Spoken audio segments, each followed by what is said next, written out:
All right, my friends. We just pressed the Let's Go Live button, and we are excited to get started here today. We have a wild update on the Trump assassination saga.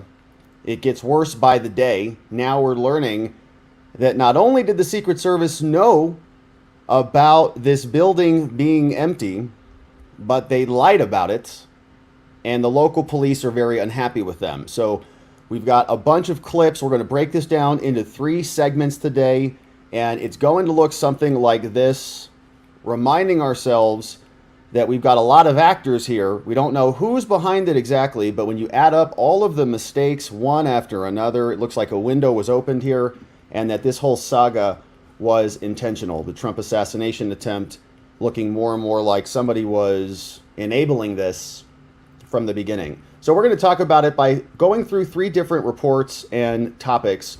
The first, we're asking ourselves about the shots that actually took place there. Yesterday on the program, we spent some time going through a CNN report that told us that there were 3 different weapons that were all fired, weapon A, B, and C. And we had estimated that there were a total of 9 shots that were fired in total. But now we're seeing some new audio analysis come out that says that maybe there is a difference here. Maybe there is something like 11 shots that were fired, or maybe even 10 shots, because there may have been one final shot there at the end. And so we're going to go through this again because I found some interesting audio analyses from various folks around the interwebs, including one with the waveform that we always like to look at so we can see the spikes in the audio. And then we can compare and contrast and ask ourselves whether or not there were 9 as reported, or whether there were 10 or 11 shots. And if so, why were there 11 shots? Why was there one final shot there at the very end? And it could be echoes, right? These could be things like reverb coming off the walls. We're just seeing different spikes from different action and activity. Or there could be additional shots. Because yesterday we were talking about a second possible shooter, and we're wondering how this all went down. So we've got some new stuff that we'll look at, and you can see here somebody was doing some very interesting analysis where they were isolating the audio from the gunshots. So we'll talk through that. Then I want to share with you this GIF that came out. So somebody created a freeze frame review where you can see if Trump had not moved his head, he would have had the absolute side of his head impacted by the bullet, right? So if you're looking at him from the perspective of the sniper, the shooter, you can see just that slight head tilt that we've reviewed here a lot is what saved his life. Now we've got, of course, the image that we saw previously with the bullet flying through the air, and a lot of people now, some on the left saying that Trump was not actually shot at all, that there was glass or something. We'll go through that in our 3rd segment, but we'll repeat and recall just how close this was, right? It was a millisecond. You can see Trump turns his head there, and it just barely scraped by him. So we also saw this new video posted, a lot of new videos being posted. Trump arrived at the hospital, and it's an interesting video because we can hear from the people inside who were recording it, and just how shocked and concerned they are about the fact that Trump got shot, and they see him walking, and they're like, oh my gosh, thank God he's walking. And that's tremendous news. So we'll hear from some of that. We'll ask ourselves about all of that. We're also learning more about the shooter, and there was a new video that shows him walking around alone, and there was just a Senate hearing or a House hearing that took place today where members of Congress were being briefed, and they're saying now, and there's new reports, that he was being followed for as long as an hour, and that he may have been in sort of hyper focus attention mode for like 20 minutes, where the Secret Service knew that this guy was just getting set up and in position. And so why was that enabled? Why was that allowed to happen? That's their job, is to respond quickly and stop assassins. And they were not able to do that. They needed more than an hour to do it.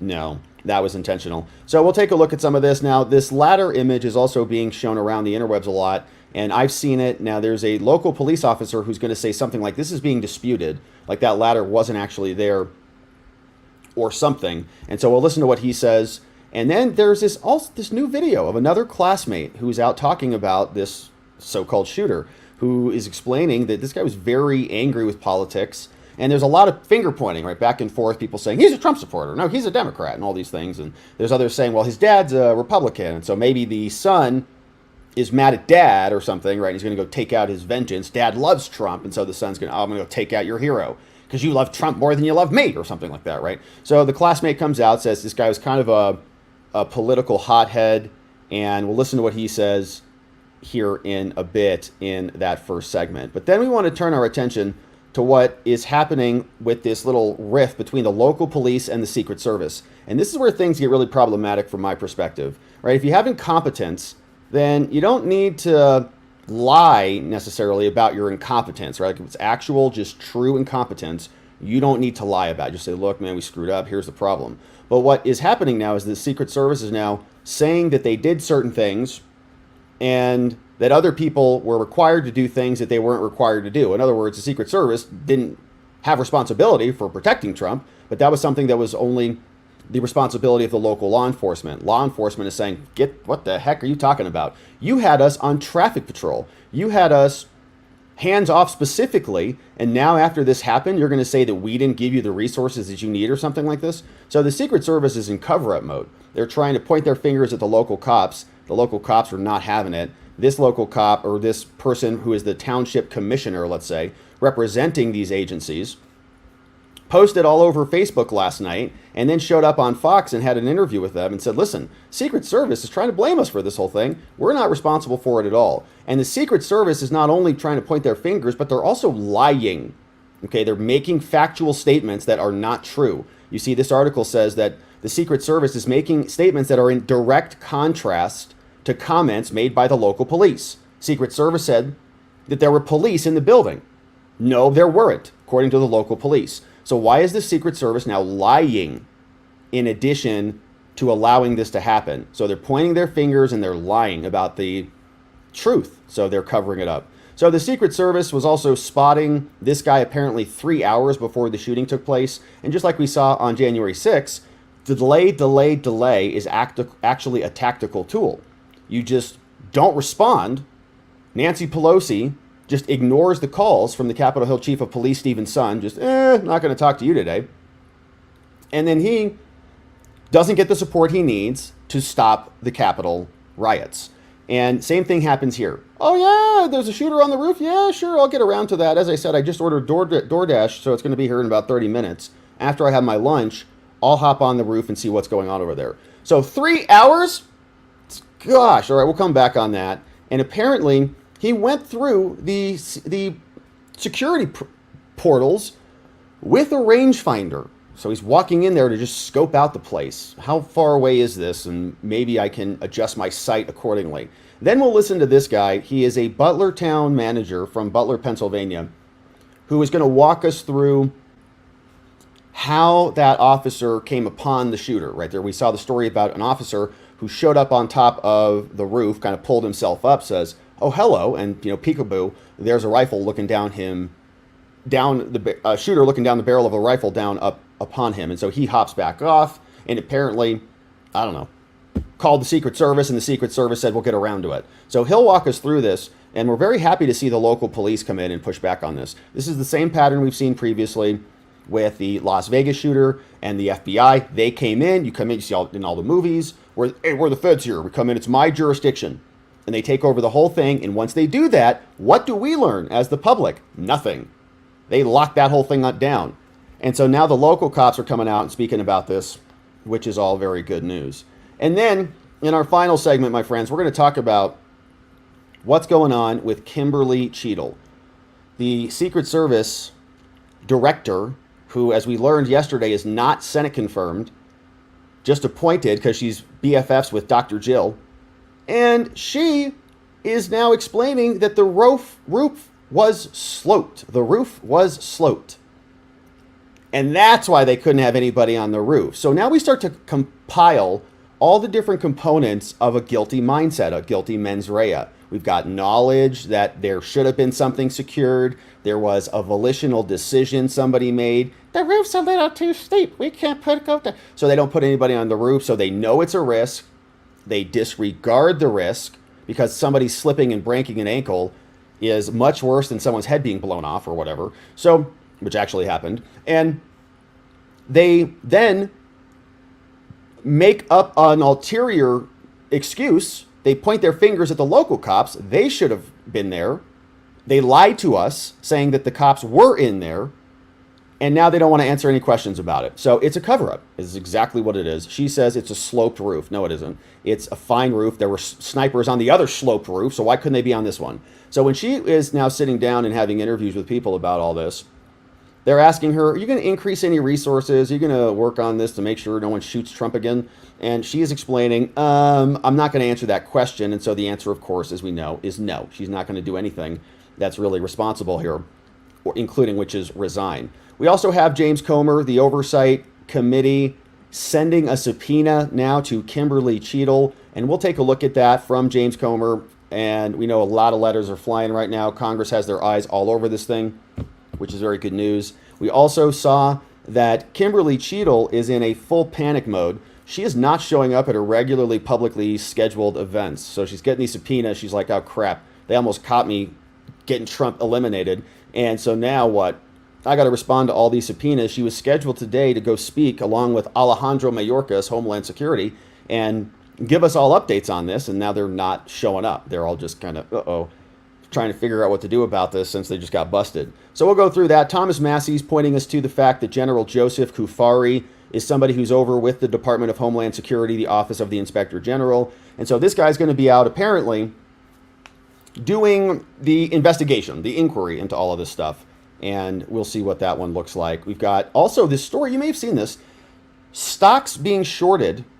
So interesting, a lot of people looking at DJT in the markets and noticing that there were some stocks some shortage of stock, which means if something bad were to happen to Trump, those people who made those bets would make a ton of money.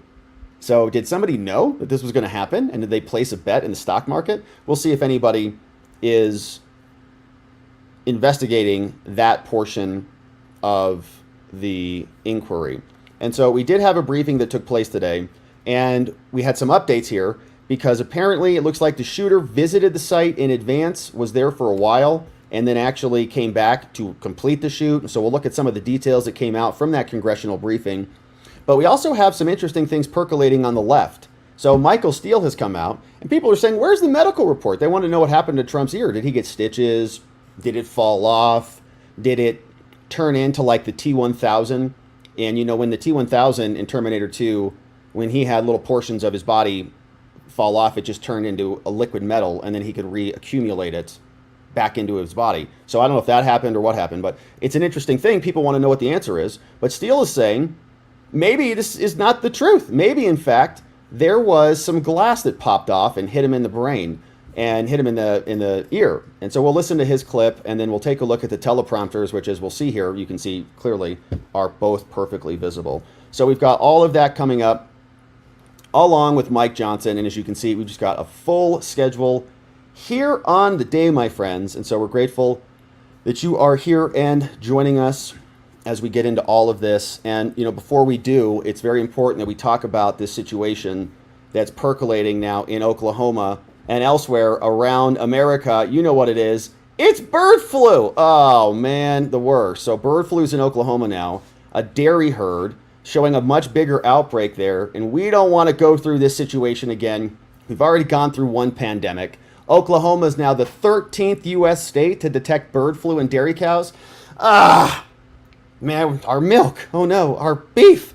The confirmation shows the outbreak was more widespread than U.S. authorities knew. And so it's time to get prepared, my friends. One way that we can do that is with our friends over at The Wellness Company. You know our friends at The Wellness Company. They've got a prescription contagion emergency kit that's filled with a bunch of good stuff. Things like ivermectin, hydroxychloroquine. We got Z-Pak, Tamiflu, nebulizers, a guidebook so you know how to use this stuff. And it's backed by research from guys like Dr. Peter McCullough, smart dudes. And so we think that the Wellness Company's Contagion Emergency Prescription Kit is a must-have. Very easy for every American to have one. To get yours, just go to twc.health/Robert. Couldn't be simpler. Takes about 2 minutes. Go over there, fill out the form. Use code Robert. You'll save money off your order, and you're going to get free shipping. It's much cheaper in many cases than less than a single cost of a single doctor's visit. And so grab yours, twc.health/Robert, and use code Robert when you check out. These kits are only available in the United States. And we appreciate you supporting our sponsors, The Wellness Company. And so let's get into it, my friends. We got a lot to unpack today. And so let's talk about this first situation and whether or not we have accurate details. Were there unreported shots at the Trump assassination attempt? We know that the initial reports were that there were 9 bullets that were fired. CNN reported that. They've done a lot of audio analyses, and we've covered this here previously, but now this is being contested. Other audio analyses say that there may be 10 shots or 11 shots. And so we're asking ourselves about every single component of this thing, not taking anybody's word for it. And so here's what CNN said. We'll compare and contrast the two. When we first listened to it, we thought we heard about 9, and we're also listening for the echo and the other noises from things banging around and people falling on the stage, and it was bedlam. But here is what CNN said, well, the FBI said on Sunday that the shooter acted alone. Okay, just like every other shooter in American history, we know. The first 3 shots were consistent with a weapon A. So we thought it was shooter, shooter, shooter. Then weapon B from another weapon. Okay, so now we're asking ourselves, which sounded right. So 1, 2, 3, 1, 2, 3, 4, 5. And then the final, they call acoustic impulse, was from weapon C. So that would be 9. 3 plus 5 plus 1 equals 9, pretty sure. Now, Director of National Center for Media Forensics, they all confirmed that. And they also were able to confirm the distance using the time over distance from the crack of the gun, or how quickly sound travels over distance to measure the distance. So you have now that analysis, but other people are saying maybe there were other shots that came out. In fact, here was one analysis where this gentleman from @459 Crimes is somebody who did a forensic analysis of the Trump assassination attempt. He says 11 shots were fired, and they came from 3 distinct firearms. He says the precise timing raises huge questions. So was there 1 additional shot, or were there 2 additional shots that were left off? It's a great question. So as I mentioned, @459 Crimes is where you can follow this fella. I am, of course, doing that. And we will drop this at the top of our timeline right now for those who want to follow along at home. And so let's play this. You can see what he's done here is recreated this for us. And he'll play the shots and illustrate them in this video.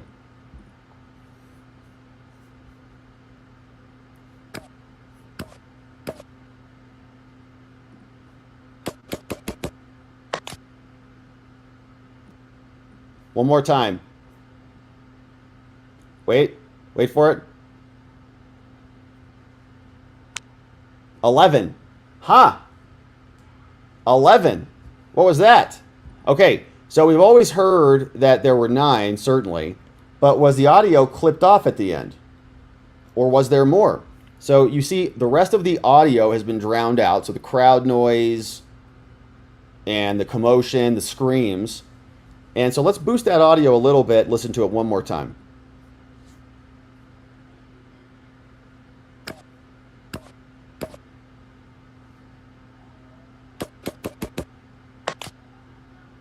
Now there's 2 right there. And then we wait for the last one.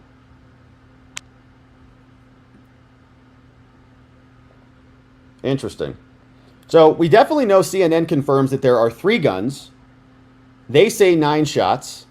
This guy says 3 guns, 11 shots. So 2 more shots, 1 at the very end. And there were the 2 that were right back next to each other. Shot 10 and 11, or 9 and 10 were right there, right back to back at that marker. And so very interesting. Now, you might say, well, that's just maybe one guy who heard something, or it's just someone faking something, or that was something falling over or whatever. But this individual also counted 10 shots. And so this came over. Again, these are just internet folks. This is from fizzler.eth. But he pulled out the waveform here, and we always like listening to the waveforms. He counted 10 shots. He says Trump may have been shot in the ear, side of the face. He pulled out the waveform, and he's counting 10. But again, you can listen to these, and you'll hear the different gunshots that correlate with the different spikes in the audio. And so you at home can count yourself and see what you think the numbers are. if you want to really see something that's said, take a look at what happened.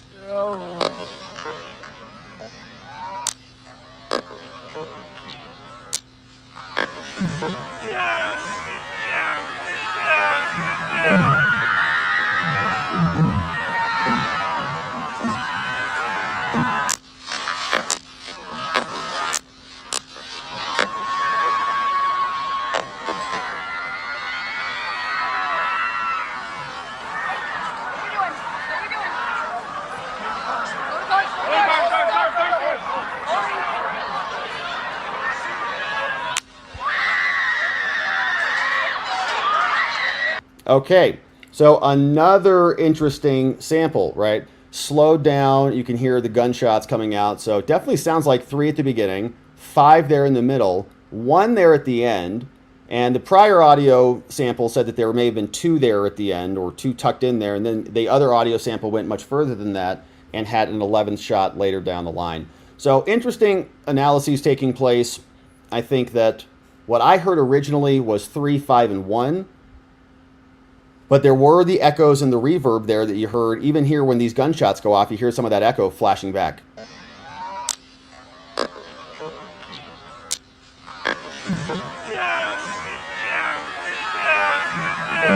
All right, so that is some more analysis from those individuals.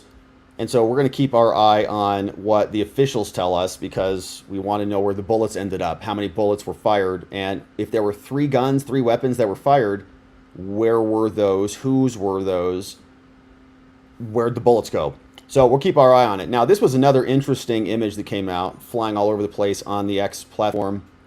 You see Colin Rugg grab this one.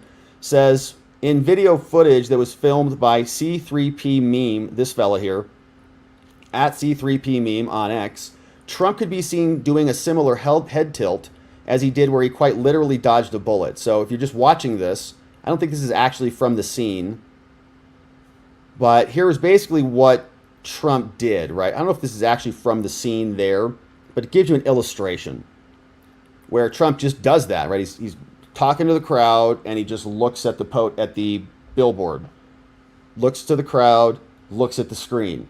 And that little movement alone, without the gunman moving at all, is what was enough to save his life.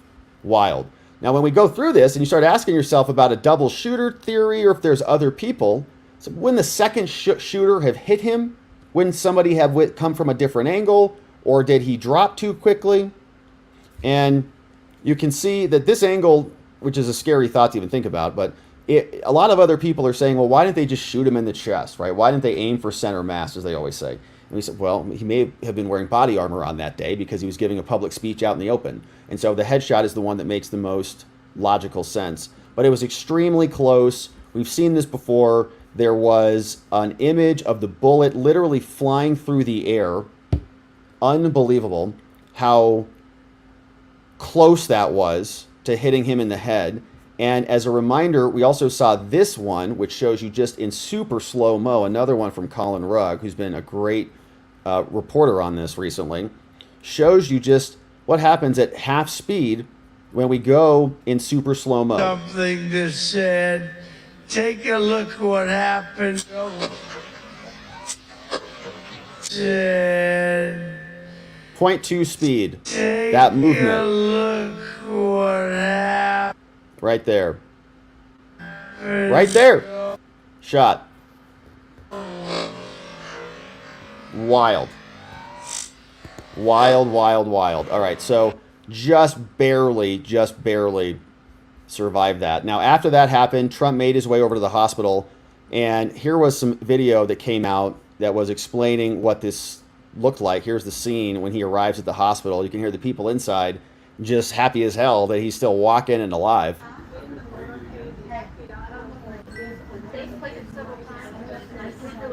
Currently at the hospital with Karen. President Trump was just shot supposedly in the head, and they just got rushed him here.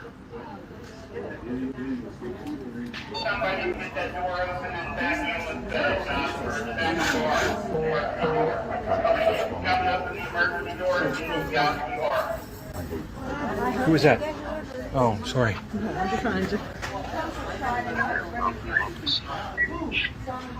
No, they're bringing them. But I see all of the Secret Services. Just- Like, Oh yeah, we're front row, and my friend saw blood coming out of his head. oh my God. Oh Jesus. There he is. Oh, There he is. There he is. There he is. There he is. Oh, thank God. He's walking. He's walking. He's walking. He is walking on his own. I'm right in front of the door. I'm in the window. Walking, the guy got shot in the head and he's walking into the hospital. Unbelievable. So you can see the people there, obviously very grateful to see that he was doing okay. So we've seen some more come out about this guy. We got this overhead photo where he's wearing that shirt. We see that this ladder image is also capturing a lot of attention out there. But this ladder is being disputed. So there's a local police officer who's saying the story about this ladder just kind of being there is not exactly right. So we'll go through that. But we also saw this. Apparently, this kid was just walking around a bit. And he was walking around for an hour or so. This was confirmed by the congressional update that our so-called government provided today. But new footage has been released of Thomas Crooks walking around and looking up at the roof before he attempted to eliminate Trump. You can see it right here, right? This is the scene outside. Somebody is just filming some of the scene, some of the crowd. That looks like it's him, right? Same color shirt, out there scoping around, meandering through the park. Secret Service is still waiting for their pizza delivery to get there. Just waiting for it. He's like, hey, am I good? He's like, have you guys finished your lunch? He's like, oh, is it lunchtime? You guys eating your pizza right now? So you want me to go up there? Oh, it's pizza time. Okay, great. Pizza time. All right, I'll be on the roof. So, don't know what he's doing, just kind of hanging out, waiting for somebody to stop him. But the Secret Service is like, no, go. They're like, go upstairs. The ladder's over there. Go over there. We'll see you over there. So he's just walking around and not doing anything normal. Certainly looks suspicious. And his classmate was also out explaining more about who he is. And this is another weird exchange. We're always a little curious about these people who come out and talk about their fellow classmates. The last guy we listened to who was talking about Crooks didn't seem like he knew that much, kind of was talking in generalities, and didn't seem all that credible. But we'll listen to this guy and see what he says. This came over again from Colin Rugg, who got this one, I believe, from Fox News Digital, who clipped this. It says, former classmate of Thomas Matthew Crooks. This guy's name is Vincent Taormina, who was telling us about Matthew Crooks, and Thomas Matthew Crooks. Here's what he said. Thomas was a quiet kid unless there was something that he was passionate about, politics being one of them. He just did not like politicians, especially with the choices that we've had. He did not like our politicians. It was especially during 2016. It was Bernie Sanders, Hillary Clinton, all of them. He showed that he disliked all of them. Did not like any of them. So I brought up the fact that I'm Hispanic and, I'm for Trump. And he said, well, you're Hispanic, so shouldn't you hate Trump? And I was like, no, he's great. I mean, like, he's a great president. And he called me stupid, or insinuated that I was stupid. He's like, well, that's kind of stupid. If he was a know-it-all. So, like, once again, if he was passionate about something, he would just talk, and acted like he knew everything, especially politics related. And he would say it in a tone that was like, I'm better than you, in a type of way. And, meanwhile, it's like, dude, we're in the same classes. You know what I mean? We're talking about the same stuff here. And whenever it comes to politics, I mean, at the end of the day, I can agree, you can disagree, I can disagree. We're not even about to vote it back. Like, at that point, it doesn't matter. At that point, it's, we're just starting to figure out who we like and all. But, yeah, he was real smug and arrogant whenever he was talking. And whether that was his way to try to make friends or be funny, I don't know. But it got under my skin a lot. So, his friend group, they were known for being, like I said, like, just out there, a little bit more recluse. Some of them didn't even show up to school. Some of them went homeschool. Some of them, I think one of them went to, like, a private school. they were definitely the type, and they did make threats to shoot up our school. And that year, I believe it was our... Was that reported? I believe it was our freshman year, because I had left our freshman year. Before I had left, you know, everyone going through Snapchat, everybody's texting, everybody, you know, saying this, that, and the third. Everybody was saying it was Thomas who made a threat, and it was that friend group. Everyone was mainly blaming the friend group, but a name that kept coming up was Thomas. And he never did anything, you know what I mean? He left school for a couple of days. It wasn't anything like a suspension or anything. It was just a couple of days, you know. He was not severely bullied. So I think a lot of that could be corroborated, right? So the feds surely are getting into the bottom of that. So was there some sort of conversation about a school attack? Obviously, it went around, and it sounds like there was some sort of investigation, so that has to be documented. He left school. It wasn't a suspension, so that's not documented, but it wasn't like he was bullied. Almost nobody knew. So, you know, for somebody who got severely bullied, I mean, I'm not going to name names, but I could name you a few students that were severely bullied, and I remember their names. He's not one of them. Interesting. The signs were there, and somebody definitely had to know. Somebody, whether he was talking to somebody or somebody either just didn't realize and just overlooked it, somebody should have known, because he was not a loner. And if both of his parents being counselors, how do you not see that warning sign or something? Anybody who knew him should have seen something, should have known something was up. And I know it's, you know, it's kind of easy to hide, but people are going to get their affairs in order before they do something this bold and this drastic, and nobody saw it. And why? Yeah, well, a lot of people did see it. They just allowed it to happen. So, interesting. It sounds like a lot of people should have known, right? If you take this guy's word for it, let's give him the benefit of the doubt. Let's just say he's a good guy. Maybe he's just a little evasive with his eyes. He's looking over here or looking up at the sky. Kind of feels like maybe he's creating it on the fly. Or not. Or if we give him the benefit of the doubt, it says both of his parents are counselors. This guy was kind of a weird dude. Somebody should have suspected this. Nobody did. It's the same old story we hear with every shooter. Well, we're a little strange, a little weird. I can't believe this happened. But then it did happen. Everybody goes, well, that's the guy. Okay.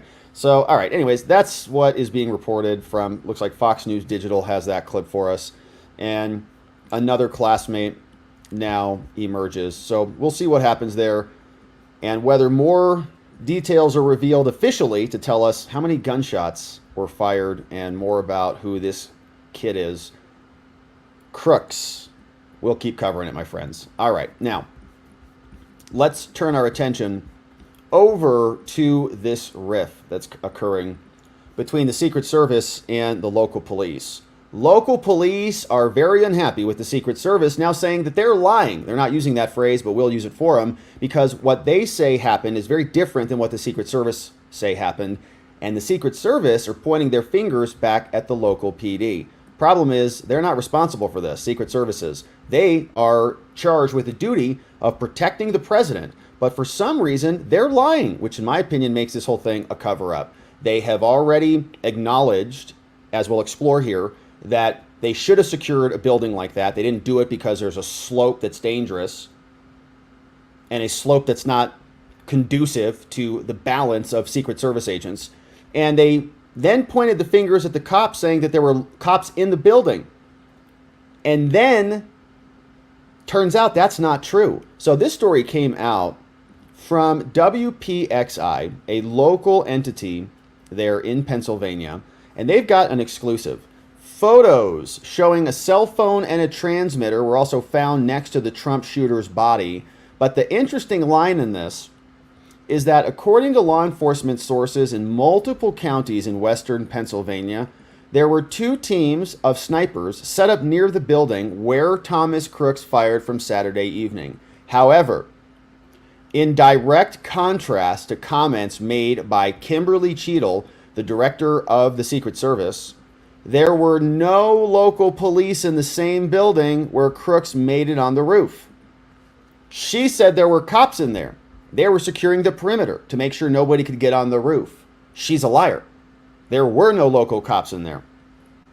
Multiple law enforcement sources described this in detail, and what they described in detail directly contradicts public statements from the Secret Service director. She's a liar.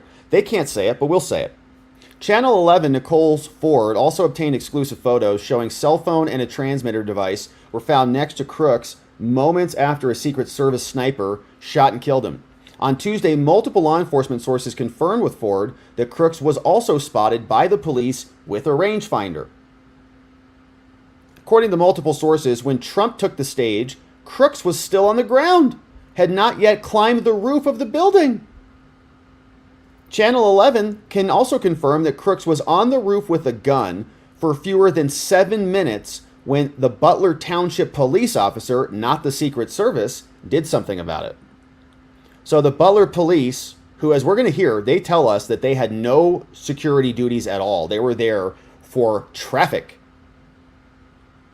They are the ones who are climbing up onto the roof. Secret Service is still waiting for their pizza to get delivered. So Ford questioned state police on their role in the command center and who was running the top line of communications. She says, well, we cannot release information related to operational security, and so can't tell you anything more here. So the local police and the local administrators, those in charge, are telling us Secret Service is lying to us, not telling us the truth. Their details don't match the local police details. Big surprise. And that's just one local agency who is reporting on that. Now, when we go over and listen to what this gentleman posted, we're going to see he's very upset. So this guy, also from the Butler Township Commission, his name is Edward Natali. And here's what he wrote on Facebook as the town commissioner officially. He says, look, I want to say as clearly as can be said, the Butler Township Police Department had no security detail for this event at all. They're climbing on the roof, Secret Service isn't. There were 7 officers all assigned to traffic detail, period. The police from Butler was not responsible for securing the AGR or any other location. Anyone who says so, reports on it, implies it, etc., is uninformed, lying, or they're covering their own backsides. It's a cover-up by the Secret Service. I trust I am being loud and clear. You are, sir. We're reading your message loudly and clearly here so all can hear.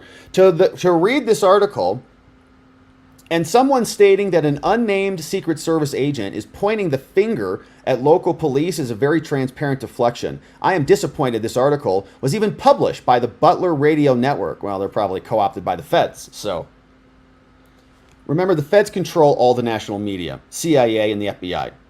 That's where they get all their stories. Every time Washington Post reports, I go to inside source. It's because they're in bed, oftentimes literally, with the intelligence agencies, the DOJ and other 3-letter agencies, literally in bed with them. So they just feed their stories. And we saw this same pattern in Vegas, where the local police were out there reporting the truth, and the feds came in to mop it up. So this guy's doing the same. Now, I trust I'm being loud and clear. Now, I'm very disappointed. Now, as Sheriff Sloop stated, the police officers in the general vicinity left their traffic detail to respond to the report of a suspicious person. So even the local cops, who are not assigned to this at all, have figured out that this guy's a threat. With reports of a suspect on the roof, the first officer, being assisted by a second officer, was pulling himself up on the roof to see the roof. The suspect turned his firearm on the first officer, who, as Sheriff Sloop stated, was not in a position to wield his weapon to defend himself. So he drops, right? He falls to safety. He's injured in the process. The fact of the matter is that the encounter with the officer most likely forced the shooter to hurry his shots. I think so. A lot of people were condemning those officers, saying, because I think we were all thinking they were Secret Service. What the hell's the Secret Service doing? Like trying to boost some dude up on the roof? Like boosting your little brother over a fence or something. What the hell's going on here? So they throw him up. He falls back down. Shooter's like, oh crap, cops are onto me. So then he gets out there and starts popping off, the shooter.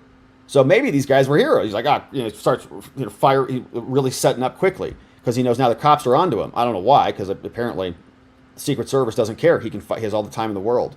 But anyways, this guy, Edward, from the commissioner of Butler Township, he says, it is completely disgusting to see finger pointing has become the priority. Yeah. When we had 4 people shot, with one of the 4 fatally wounded.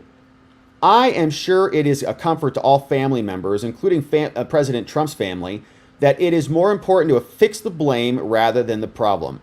The men and women who serve in the Butler police are dedicated to their jobs, the well-being of their fellow citizens, and they love their community. And so get bent, feds, which I think is usually the right answer. And so here's what he said when he was explaining this on Fox. And our friend Carly Bonney got this one clip for us. And she has this shared on her account, which we will repost right now if you're following along at home. And here is what she said. Here is what Edward Natali, the same guy who wrote that Facebook post, said to Fox News.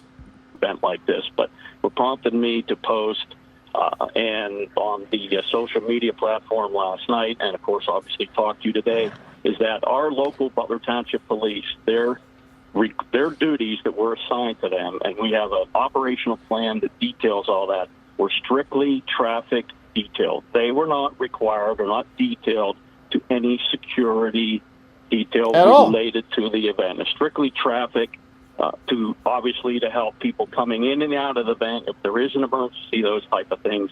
We saw the number of people, the number of cars at the event. And I was so frustrated and quite frankly hit my limit again last night when I saw, again, Secret Service says it was the responsibility of the local police department. That's absolutely ridiculous. Not correct. Yeah, the local police... It's your job to protect the president from being shot in the head, local cops. Department is not the entity in charge of the safety and protection of a president or a former president. Great point. But once this started to happen, once this shooting began to unfold, the local officers did then try to assist, try to see if they could do anything, right? That is absolutely correct. Yeah, they realize, holy crap, the Secret Service is completely incompetent. We better do something here. Local officers that were in the general area, again, performing their assigned detail, once they had some information over there that was transferred to their comms, they went over to look for the suspect that was identified and were going around the building. In fact, you can see them on the video, one of the officers, and people were pointing, he's up on the roof. Well, we had 2 officers. There was no ladder in the area. We had 2 which is, I want to correct that. There was no ladder in that area. No ladder in that area. 2 officers, one was lifting the other one up. I mean, you can see the pitch of the roof, which is not that steep. We can get to that in a few minutes. But to the edge of the roof for them to try to look up and to see where the suspect is, the officer that's being lifted, he is using both hands to grab the edge of the roof to try to pull himself up. In that process, he exposes himself. The shooter turns and points his gun at him. Obviously, he is not in a position. He's pulling himself up with both hands to wield his gun. So obviously, he fell back. He actually, in the process of falling back, he ended up injuring himself. He was not retreating. If he was in a position to engage the shooter, he would have done so. Yeah. And that message that's out there is disgusting. Did you? So it's the Secret Service smearing these people. And the idea was, maybe it was the Secret Service who got up there and fell back down, and they're putting the fingers back on the local cops. That's new information. So thank you for that. Last question for you. We're seeing reporting that Crooks's parents reported that he was missing and called the local police. Can you shed any light on that? No, I cannot. Obviously, I just heard that. I'll say within the last few hours, so I can't shed any light on that. All right, but we do know that has been confirmed.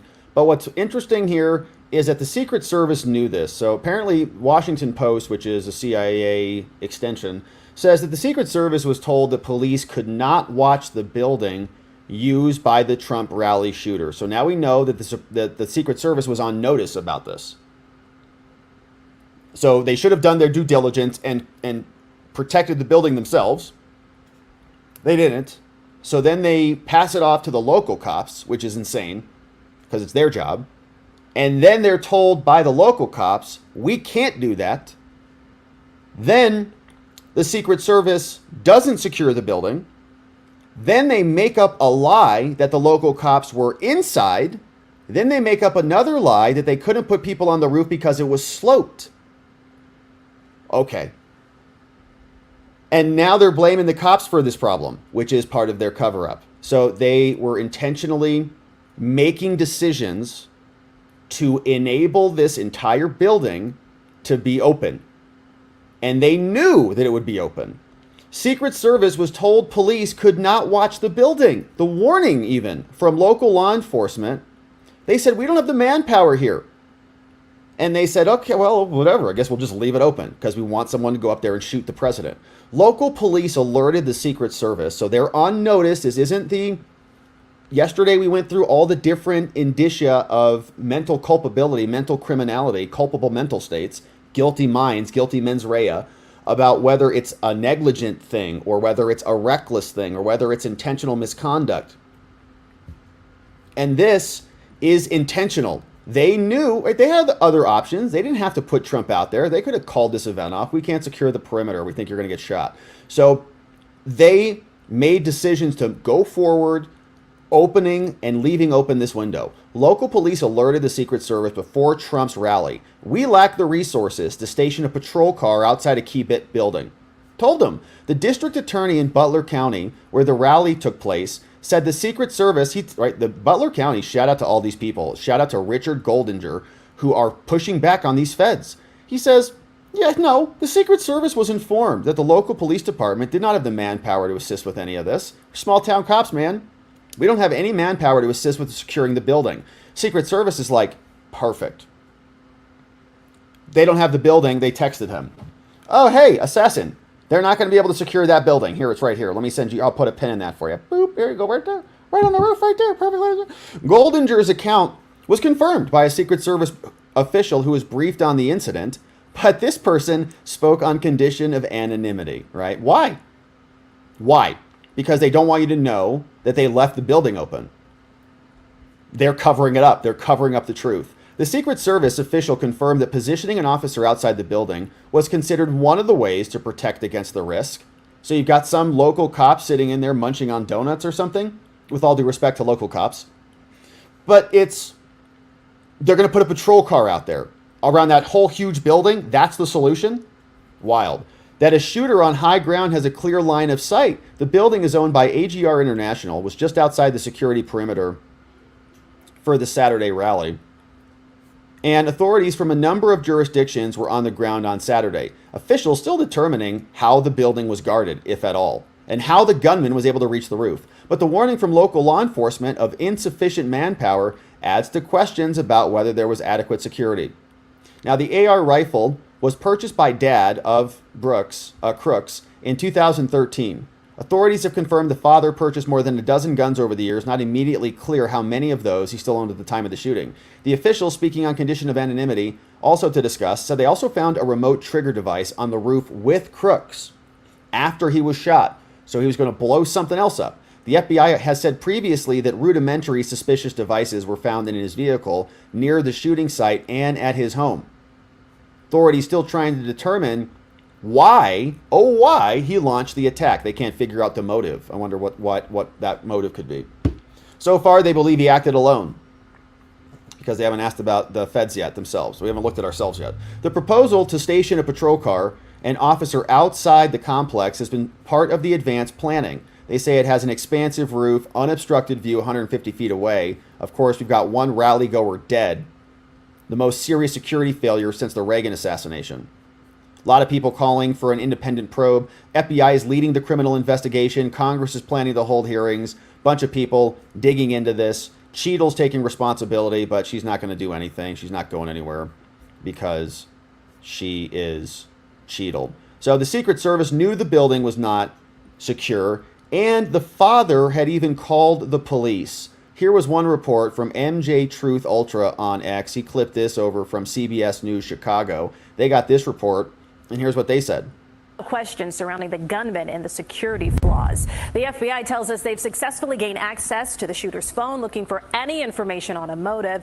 Investigator Megan Hickey has been tracking the developments. Megan, we're learning the shooter's father actually called police after the shooting. Right, Erica. Law enforcement sources tell CBS News that the gunman's father called local police after the shooting took place. Right now, we don't have details about the nature of that call or the exact timing, but investigators say the family of the shooter is cooperating. Meanwhile, new video posted to social media also shows some attendees at the Trump rally noticing the gunman on the roof and alerting police at least 1 minute before the shooting. At least 1 minute. Right here, squad on the roof. It's much tougher than now. You went squad on the roof.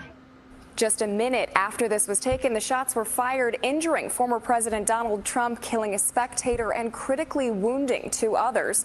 The sheriff of Butler County told our CBS affiliate that a local police officer was hoisted up onto the roof by another officer to check the premises. After receiving those bystander reports, the officer saw the shooter, who pointed the rifle at him. He said the officer then let go and fell from the roof. There's going to be finger pointing starting now until whenever, until all the facts come out. And I think as me, I'm looking, let's wait till this is over, and then we can see at the end of the day what we need to correct to make this not happen. And Sheriff Michael Sloop repeatedly called the security plan flawed. Whoa! How are these dudes up there? Are they like magicians? And today, he also said securing the building was not part of the pre-planning he did with Secret Service. He said he was never asked to sweep the building and has no idea if anyone did a sweep. Wow. We know the gun was legally purchased by Thomas Matthew Crook's father from a now closed gun dealer in 2013.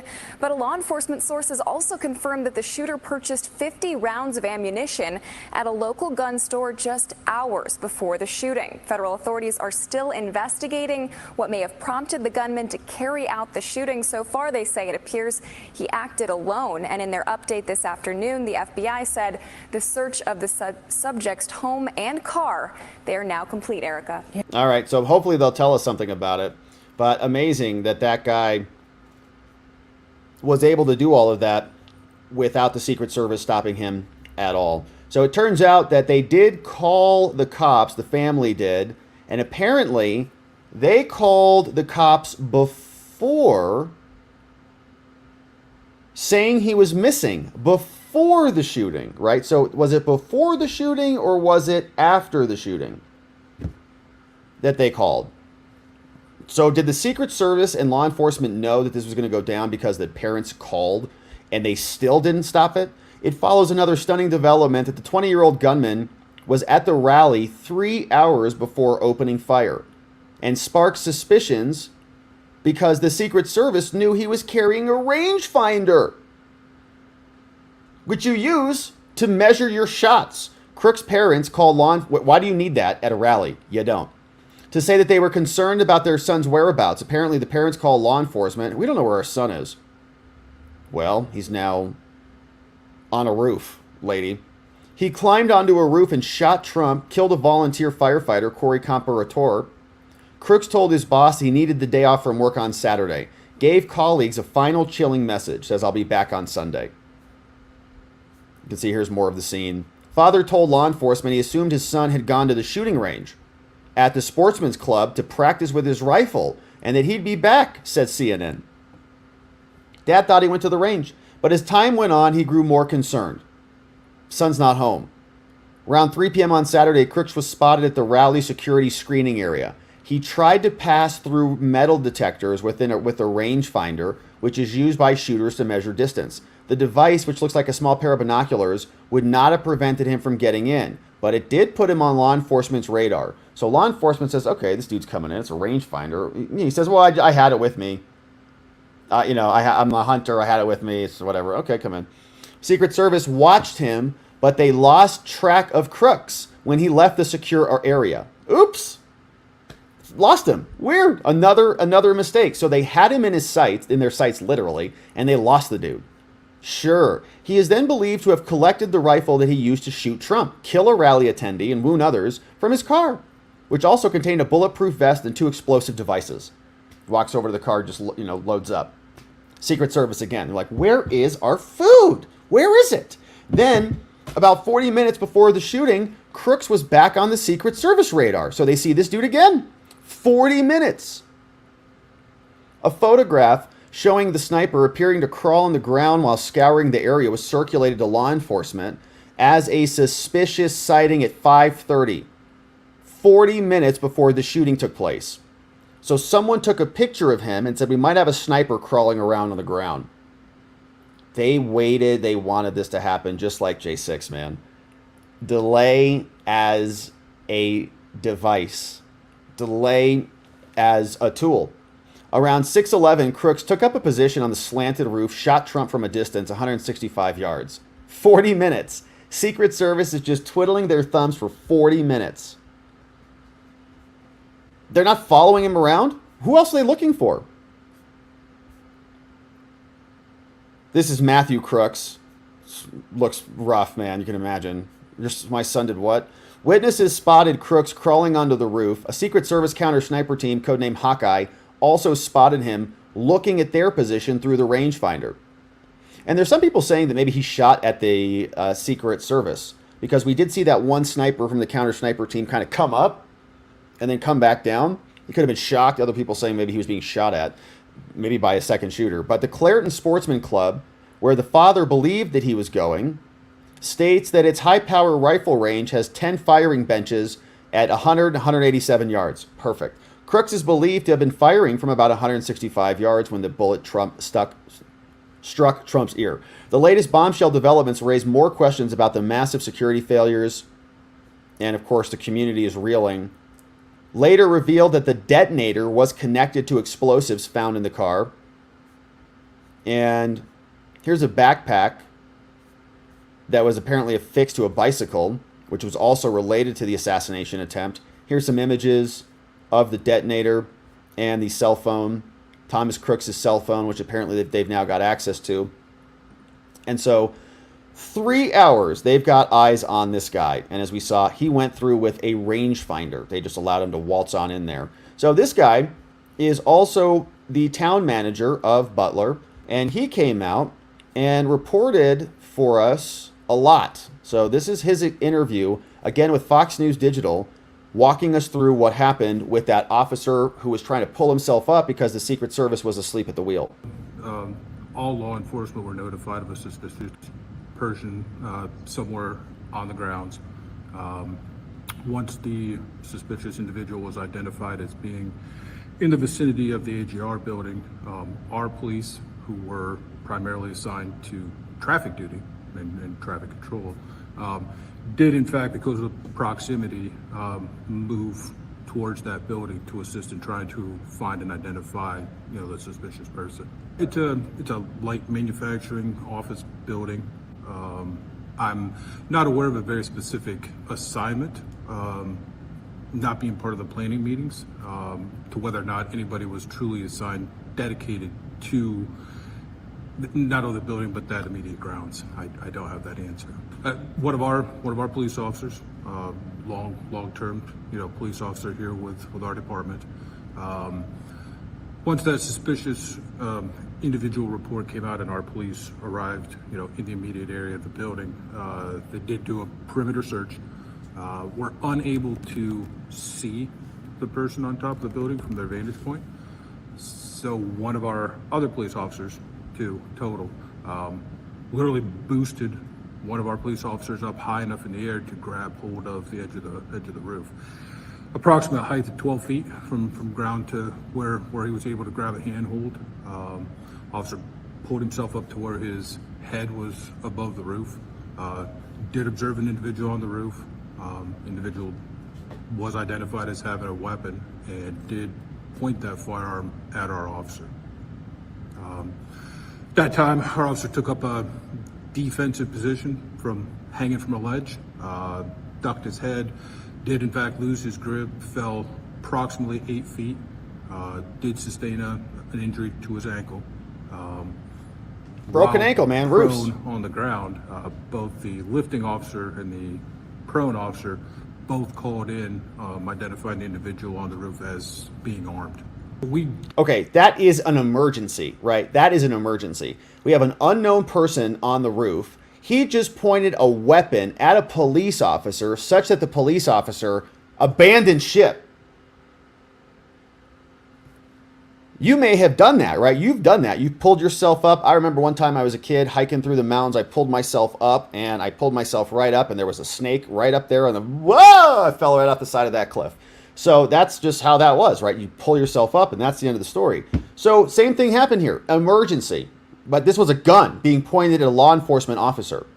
They hit the friggin' panic button. Dude broke his ankle. They're both on the radio. Other cop probably has his gun drawn, right? What's up there? What's up there? What's going on? There's a guy with a gun up there. Holy crap. Do we know him? Was it Secret Service? No. Was it one of ours? No. Well, we're doing traffic patrol. Okay, well, who's up there? So Secret Service is now hitting the panic button, and or should be, but the police are hitting the panic button, calling them, and they're now trying to figure out what to do. Secret Service is still waiting for that pizza. Did not man the actual entrance gates.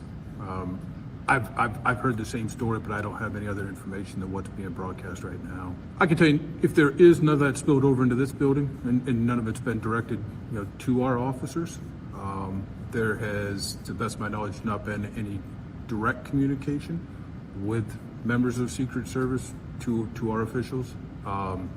There are ongoing interviews with all law enforcement that were at the event, regardless of what their roles were.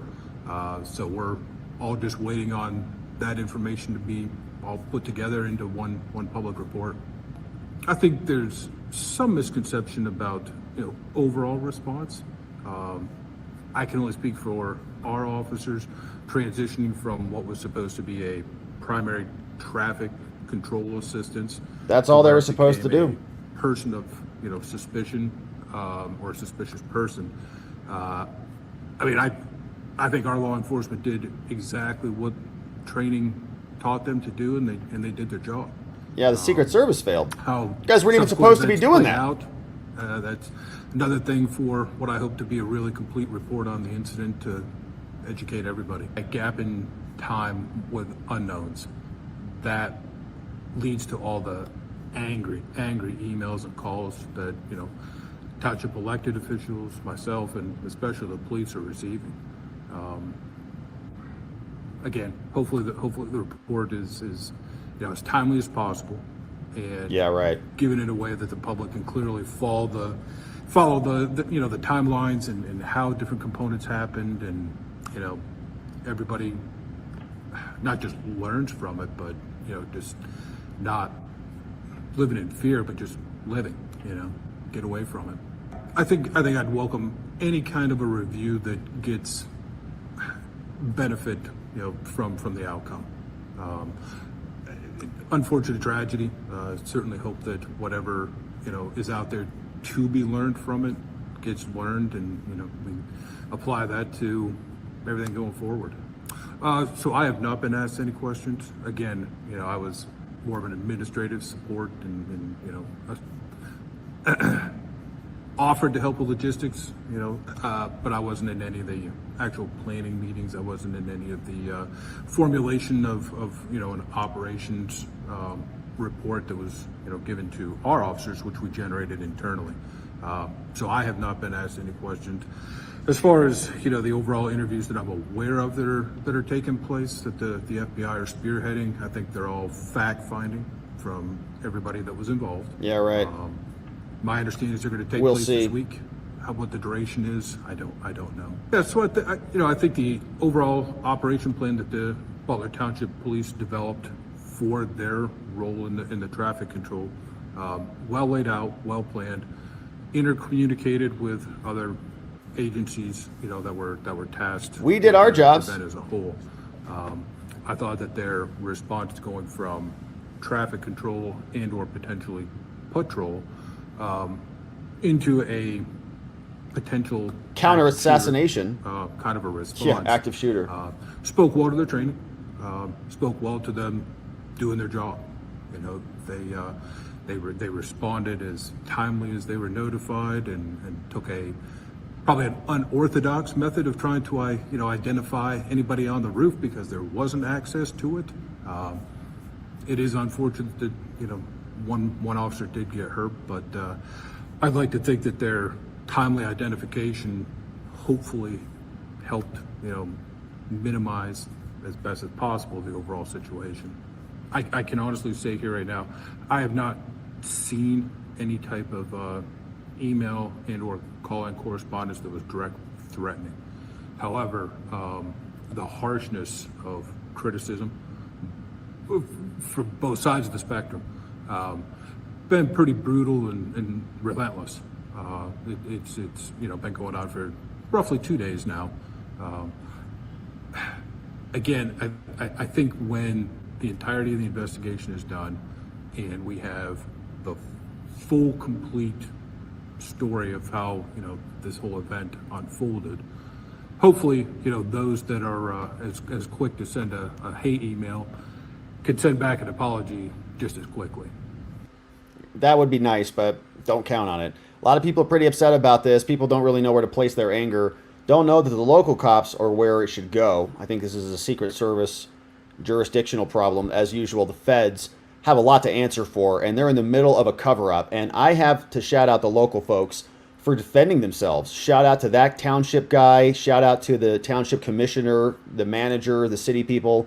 They're all defending their people for doing what they could do in the middle of what looks to be an intentional failure so that they could enable an assassination.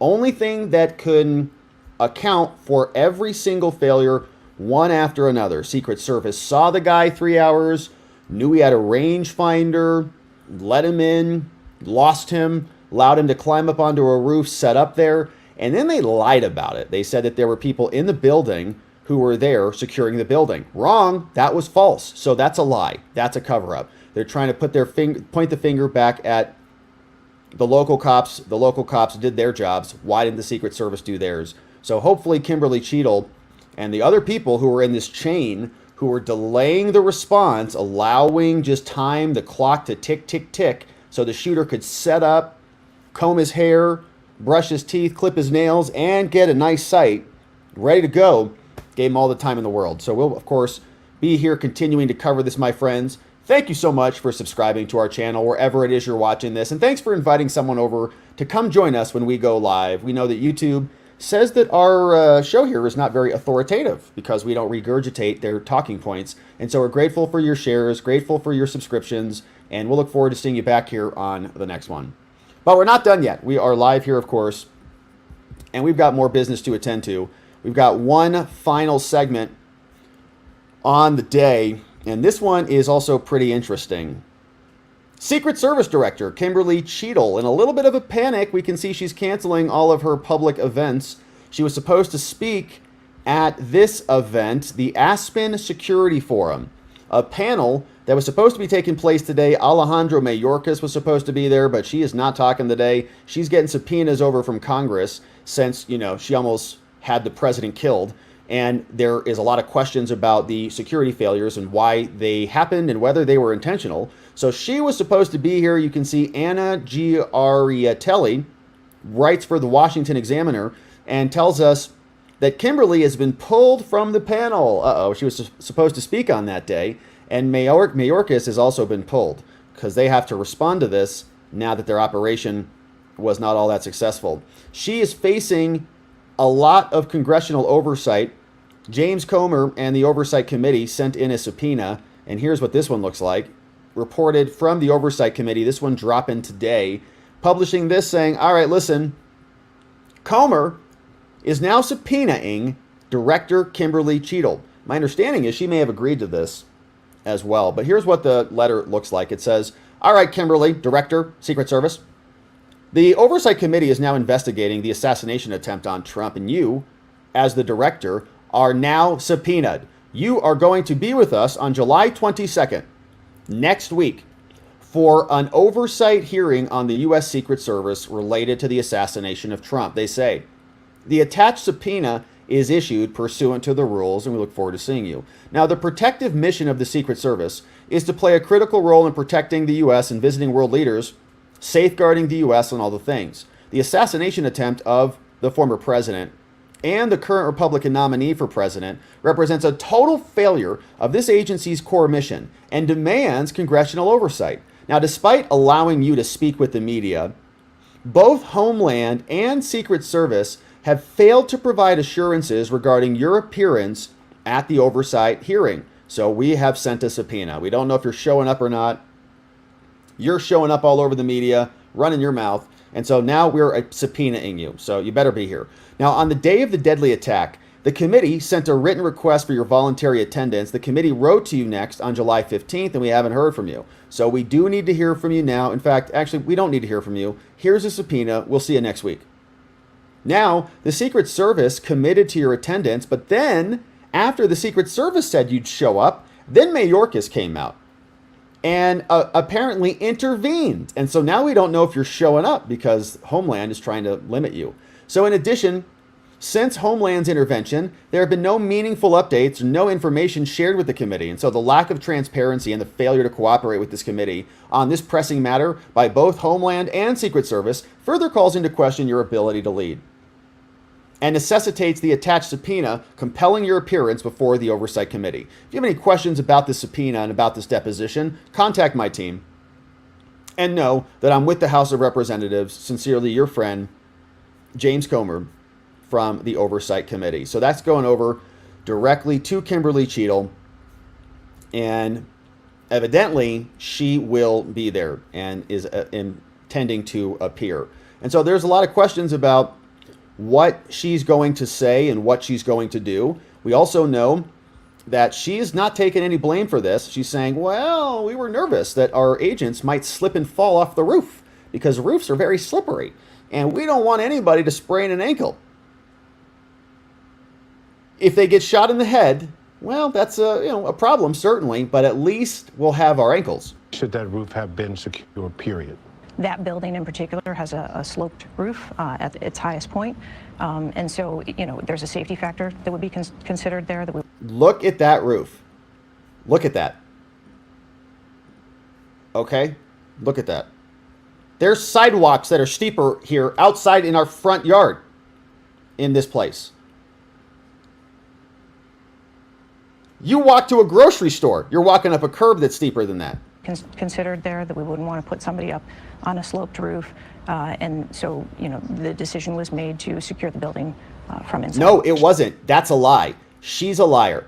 There was no security inside the building. The local cops said, no, we didn't secure anything. In fact, local cops say they told Secret Service, according to the Washington Post, that they couldn't secure the building. So she just lied. One more time, here it is. Decision was made to secure the building from inside. Should that roof have... They did not. Or they maybe made the decision to do it, but then they didn't secure the building. So we made the decision to do it. We told local police to secure it. Local police then said we couldn't secure it, and so you didn't secure it. So you actively, intentionally allowed an unsecured building to be in play while the president spoke. You intentionally opened and left open a window for a security breach to happen. And guess what? It did. So the question becomes, is she going to take any responsibility for this? Is she going to increase resources at all? Kyle Becker clipped this one, again from Colin Rugg, clip master, says that when Kimberly showed up on CNN, she was asked about this. Are you going to increase any safety mechanisms or protocols for President Trump so that he doesn't get shot in the head again? Here is what she said in response. To the detail agents, the shift agents, I mean, every element, top to bottom, of the advance in the operation, was every element increased after you learned of this credible threat? What we increased was what we felt was appropriate for the former president and for that particular event on that day. We have been increasing the assets and the resources and the staffing that we have been providing to the former president since he was a presidential candidate and then the presumptive nominee. That's what I can tell you. That sounds like a no. I am not saying a no at all. I'm saying that we have continued to increase the resources that we've been providing. You said a no. You said no. Okay, that's a no. We've increased the things that we think we need to increase, which basically means no. Even CNN is picking that one up. So Thomas Massey says, look, we need an investigation, and apparently there has been one that has been opened. So Massey posted this. He says, Inspector General Joseph Cuffari is a very capable and conscientious public servant. Says, I'm confident he'll leave no stone unturned in diagnosing the failures of the Secret Service on J13. Congress should also hold hearings immediately. And so this is the individual who is apparently going to be investigating this. David Zimmerman posted about this, says, DHS Inspector General opened an investigation on Wednesday on how the Secret Service failed to prevent the assassination. The objective is, according to the probe, which is to evaluate the U.S. Secret Service process for securing the campaign event. So here's a short notice that they posted on the website. This is all we got. Secret Service process. So new report. Secret Service's process for securing former President Trump's July 13th, 2024 event. The project objective is to evaluate the Secret Service process for securing the former president's campaign event. That's it. That's the notice. So, all right, that's the objective. Glad they're looking into it.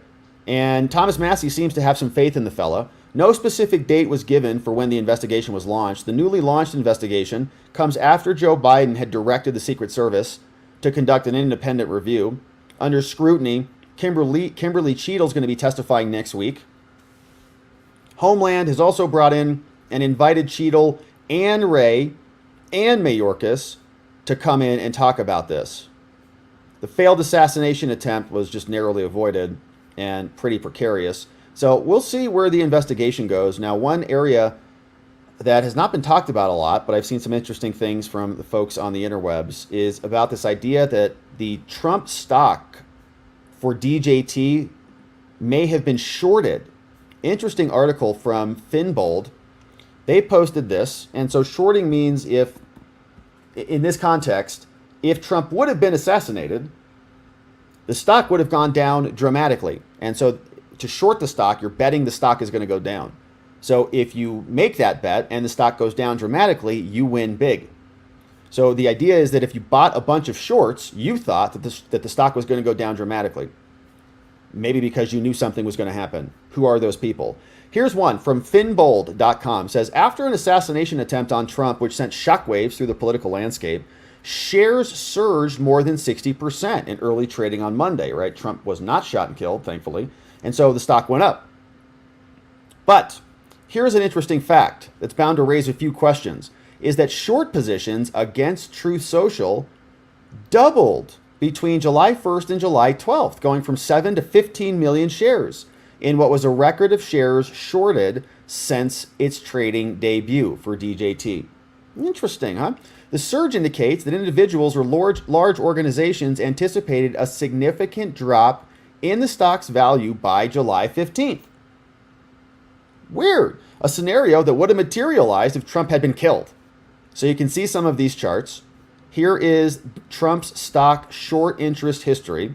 The source comes from Fintel. Short volume over the last several days from July 2nd all the way up. Short volume was pretty dramatic. But it was even high. It looks like he was even high on 7/15, which would be the date after the assassination attempt. Or it would be expiring on that date. Okay. Yes, interesting. Okay. So the shorts would end on that date. So the potential need to cover for the losses from the short positions leading up to July 12th could have provided an additional boost for the stock price.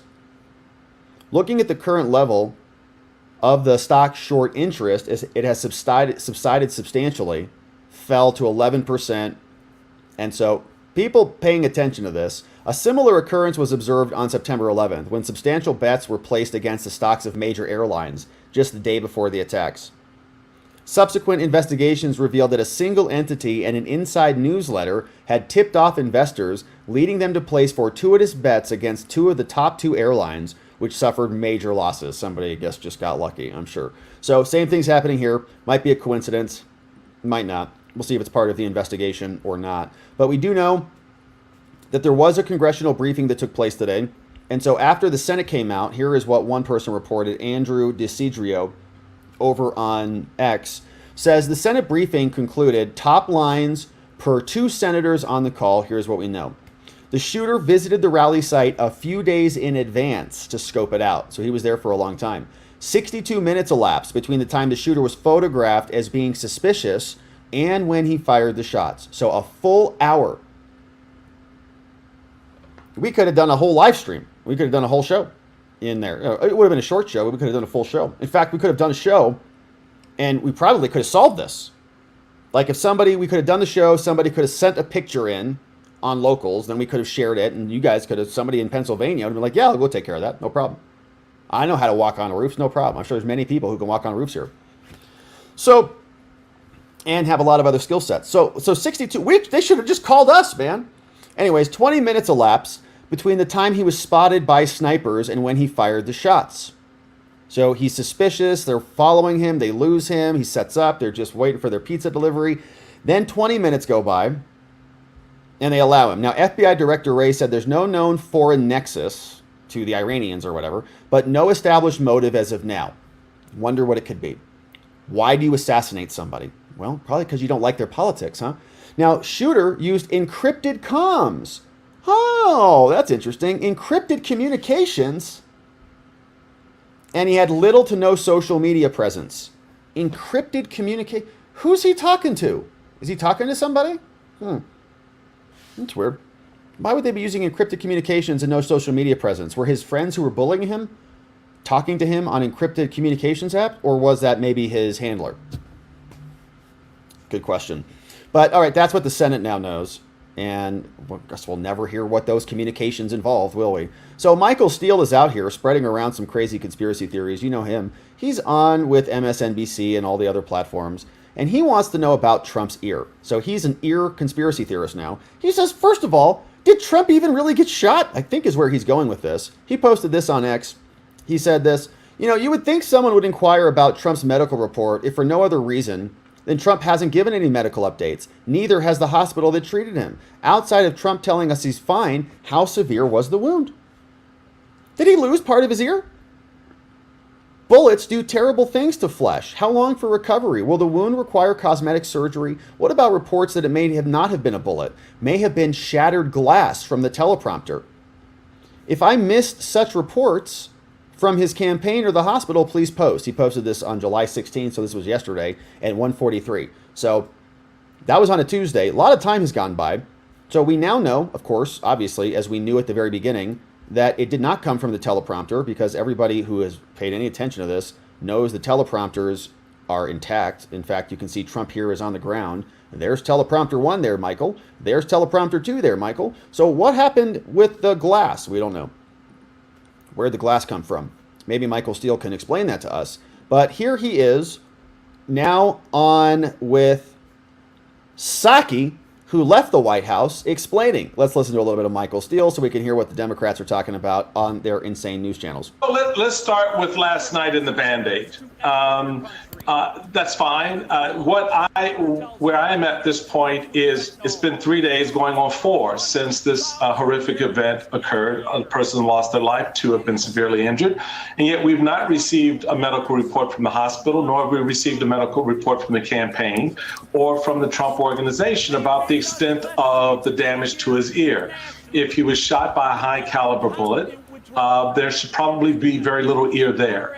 And so we'd like to know that. Is there cosmetic surgery involved? What is the prognosis for recovery? Were there stitches?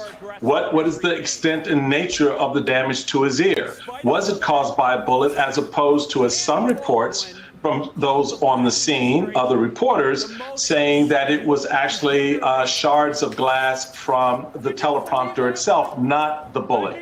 So there are a lot of questions around that ear, and yet there's been no response to that. Instead, just showing the image of the man coming into the hall with the wounded ear. Oh man, they're going to be so mad moving forward about this ear. Was he really even shot in the ear? How much of that ear is left? So I think what we're going to hear from Michael Steele is the idea that maybe it's not actually like a real bullet or something. Like, well, I mean, he really didn't get shot in the ear. Like, it didn't require any stitches or anything, and so it's not really a real gunshot. It's not, maybe even not real blood, or it doesn't matter because not enough ear came off, or he didn't get injured enough from almost being shot in the head. I mean, personally, I would like to know also, I want to see how Trump's doing and what the ear looks like and how this is all going to show up, because I can't wait to see the scar. Quite frankly, I can't wait to see Trump out there every day with a little something in his ear, just a little bit. Doesn't even have to be a big thing, just a little bit of a bump or a little scar or something going on, because we're just going to notice that every time, every day for the rest of his existence and ours. And it's going to be epic. And they're going to be so mad about it, crying about the ear. It wasn't even a real bullet in the real ear, or maybe it's not a real injury. You know, a real person would just get shot in the ear like a real man. What are you talking about? So, Michael, you can see they're just totally broken. They have no idea what they're even talking about. So, Mike Johnson and Congress are looking to dig into this, as we mentioned. Mike Johnson says, look, if Cheatle's not going to testify, she has to resign. Enough of this stuff already. So he came out. He's obviously at the RNC convention. Here was his take. We're going to move quickly. I'll be setting up on Monday a task force, a special task force within the House, and the reason we're going to do it that way is because that is a more precision strike. It goes quicker. There's not a lot of the procedural hurdles, and we'll have subpoena authority for that task force as well. It'll be compiled to Republicans and Democrats to get down to the bottom of this quickly so the American people can get the answers that they deserve. Since the assassination attempt, within hours, I was on the phone with Secretary Mayorkas at Homeland Security. He did not have satisfactory answers at that time. You're kidding. I've since spoken to leaders at the FBI, the Director of National Intelligence. They also have, there's real questions. Let's just put it that way. The answers have not been forthcoming. I think they're gathering data. We're going to do it as well. We have to have accountability for this. It was inexcusable. Obviously, there were security lapses. You don't have to be a special ops expert to understand that. And we're going to get down to the bottom of it quickly. Do you think the U.S. Secret Service director should resign? I'm going to call for her resignation as well. I think it's inexcusable, just beyond the classified parts, the things that we all understand. Her explanation to the media that there was a slant on the roof, so there was safety concerns. There was a slant for the shooter too. Come on, I mean, exactly. It doesn't wash, and I think she's shown what her priorities are. I don't know her personally, but we'll be asking lots of questions. Have you reached out to her to speak with her? I haven't. She's lower on the totem pole in the chain, so to speak, of the persons I've talked to. But obviously, the buck does stop at her desk on some of this. There was a public hearing scheduled for her to appear on Monday. Yes. As of now, is that going to happen? Well, we certainly hope so. I mean, it was the right step for our Oversight Committee and Homeland Security committees to step forward and notice hearings. But we're hearing rumblings this morning that Mayorkas may not allow her to attend. But does the task force supersede the hearings? I've talked to both of those committee chairmen, Mark Green and Jamie Comer. I was speaking with him before I walked onto the set. We're all aligning this.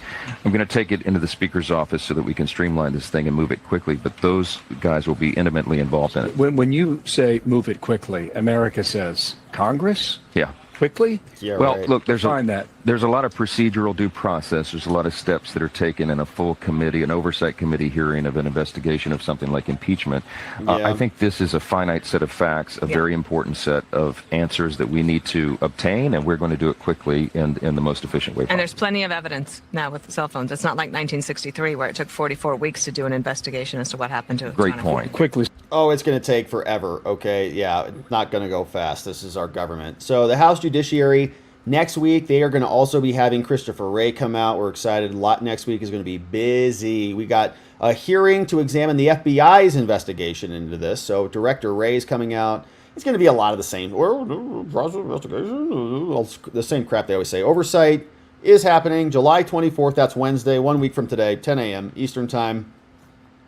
And we may be covering it live or we'll hit the highlights on the show. Either way, thank you for subscribing. It's going to be Christopher Wray, Director of the FBI, there. So we'll be covering it because there is a lot of accountability hopefully coming. Congress pounding the table, sending letters, sending subpoenas out, and Kimberly Cheatle and Mayorkas canceling everything, freaked out, trying to figure out what to do about this massive failure or intentional failure. Either way, we'll be covering it. Thank you, my friends, for subscribing. Thank you for joining us when we go live and inviting someone you know or love to come check out our channel so that they can partake in this maddening madness. We'll look forward to seeing them and you back here on the next one.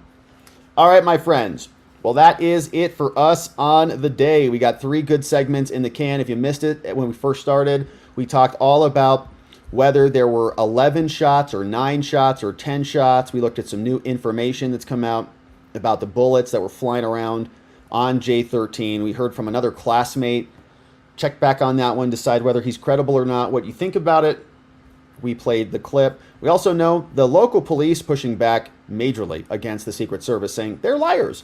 And they said that a bunch of things happened that did not happen, and they're being dishonest. So another great segment there. Looks like the local cops did everything they could to avoid this, but the Secret Service let it happen. And then, of course, lastly, subpoenas flying, Secret Service director in a little bit of a panic, canceling all of her stuff.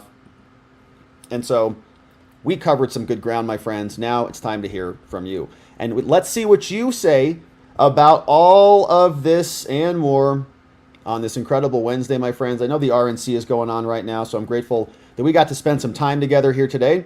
I know a bunch of amazing people are speaking. I think some good people are speaking tonight. So we are grateful that we got to hang out and go through some of this. Tomorrow, we may go live a little earlier tomorrow. I think we will go live earlier tomorrow, because Trump will be speaking tomorrow at the RNC. And so we'll probably go live early, do the show, and then retire and watch the RNC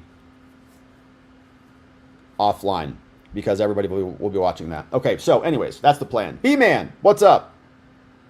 Says, wow, just wow. This, and they still will do everything in their power to keep President Trump out of office. This story gets worse by the day.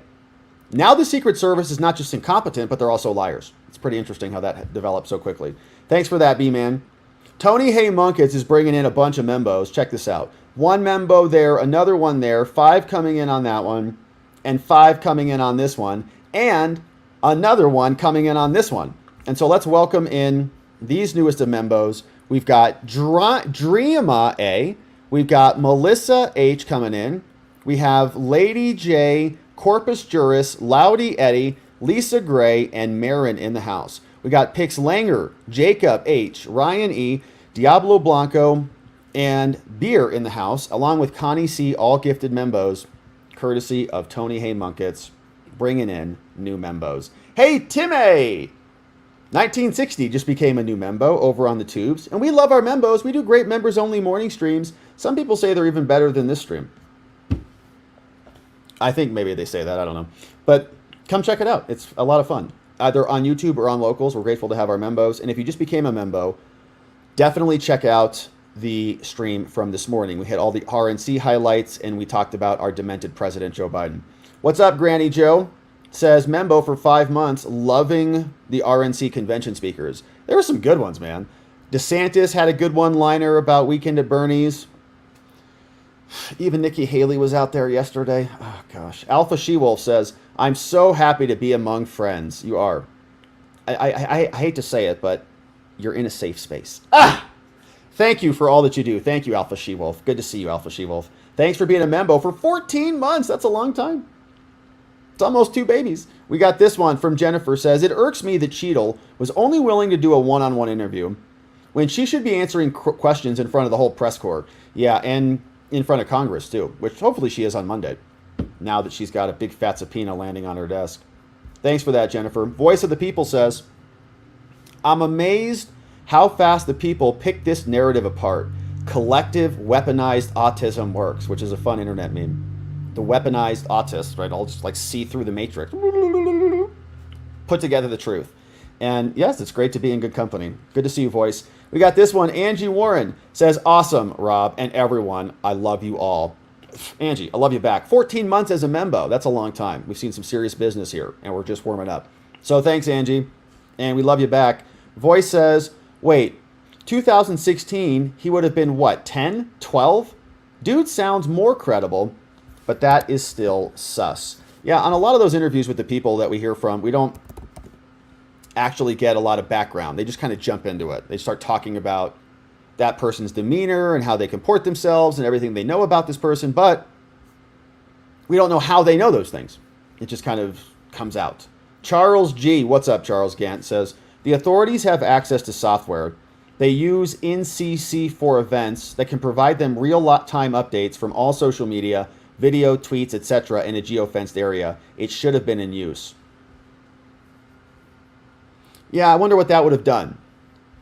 And they do have that, right? They can geofence all sorts of locations, and they have different things that just ping stuff off the cell towers called Stingray devices and stuff like that. Very powerful stuff that they have that we don't even really know about.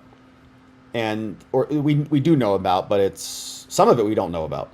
But anyways, the point is, would it have stopped anything? Was this guy texting anybody? Was he communicating with anyone? I mean, it's like, I don't know that they needed any special software. They had it. Somebody called them and said, a police officer says, over, there's a shooter on the roof who's going to shoot somebody. Don't know who he is. 7 minutes go by. Don't need any special software from that. It's just his radio. And they still failed. You give them special software, what else are they going to do with it? Not do anything? But I get your point, Charles. There's a lot of technology that could have been useful. Hey, what's up?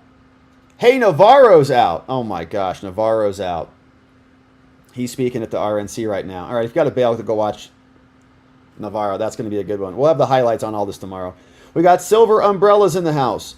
What's up? Sending in a nice super sticker. Good to see you. Joe is here. Says that picture with the bullet in the air is the second bullet. The first one hit his ear. Then he put his hand up as the second shot passed. That sounds as plausible as anything. Yeah, because the hand was up. So the first one goes by. Then he has the reaction time. Then the second bullet is whizzing by. It's unbelievable photo. Unreal. Thanks, Joe. SK says Crooks is the patsy. CIA, SS, Jill Biden, FBI. Why is Joe talking about dropping out of the race now? If Trump was gone, Joe would have dropped out. Two birds with one stone didn't work, nor did the CVL wall distraction destroy the evidence and wits. Yeah, it's a great comment because Joe Biden apparently has COVID now. Did you guys see this? So I just saw this being reported that Joe Biden has COVID, and that's interesting. Very interesting. Like, why would he get COVID all of a sudden right now? Hopefully he is okay and he survives that, you know? It's interesting.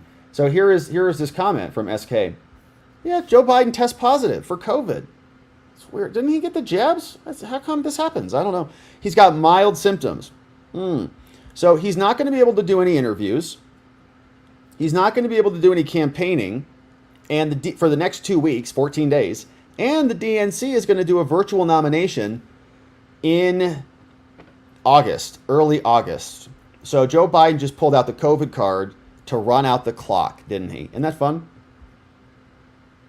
Yeah, and if something goes wrong, right, I mean, a lot of Democrats are hoping for the worst. We're not, of course, because we're not like them. But what's going on? Thanks for that one. And we appreciate you sending that comment in, SK. Very nice one. Robert D. Hi, Rob. On YouTube, Channeling Eric on YouTube has done an interesting dive on Crooks and his reasons for the shooting. Ooh, sounds like a good one. Thanks, Robert. Robert D. Channeling Eric. Eric with a K. Thanks for the recommendation. I'd rather be skiing. 20 membos gifted from I'd rather be skiing. Look at all these new people coming in. What's up? I'd rather be skiing. Is bringing in Space Baby, Morning Flower, We're Done, RAS Illusion, Black Kisses here, Joshua S, Morpheus, Nathan K, Chris C, Gary P, Jake, Dorothy D, Steve O, Lynn P, G Usury. We got Colin B, CS101, Kelly 911, Nunya Business is here, and Steve O. Gifted membos courtesy of I'd rather be skiing. Thank you for that. I'd rather be skiing. Diamond Gun and welcome new membos. Check out the new membos. The membos only morning stream this morning, if you missed it. Diamond Gun says, someone tried to make the point that the roof as their own vantage point was too sloped and dangerous, but they were standing on the roof. Yeah, the snipers, the counter snipers were on the other roof that had a much greater pitch and slope than the other roof. And then the FBI agents got on the other roof to do their investigation, and they got up there to shoot the guy to make sure he was dead. So apparently they know how to do it. It's not that complicated. I've been on many, many roofs in my day. Patriot Rob says, what I want to know is why all the media is showing this picture of this kid from like the 9th grade, looking like a sweet, innocent little boy. Yeah, I noticed that photo. I think that's honestly his MVD photo. And he probably took that photo when he was like 16 or 17. And he hasn't updated it. Many states have 10-year requirements to update your MVD photo or DMV photo. And his looks very old. I agree with that. What's up from Yanni Full of Faith, sending in a nice super sticker. Thank you, Yanni, for that one. Grateful to have you stop by and support our work. B-Man says, when is the funeral for the firefighter? And I do think that's coming up.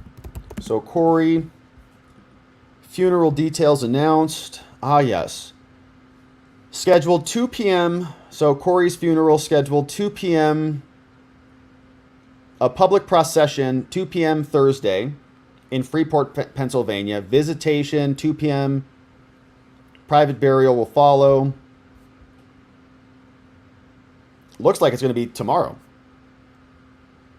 And then a private burial will follow at some time. So there'll be a public procession, 2 p.m. tomorrow. Laub Hall. New York Post has a story on that one.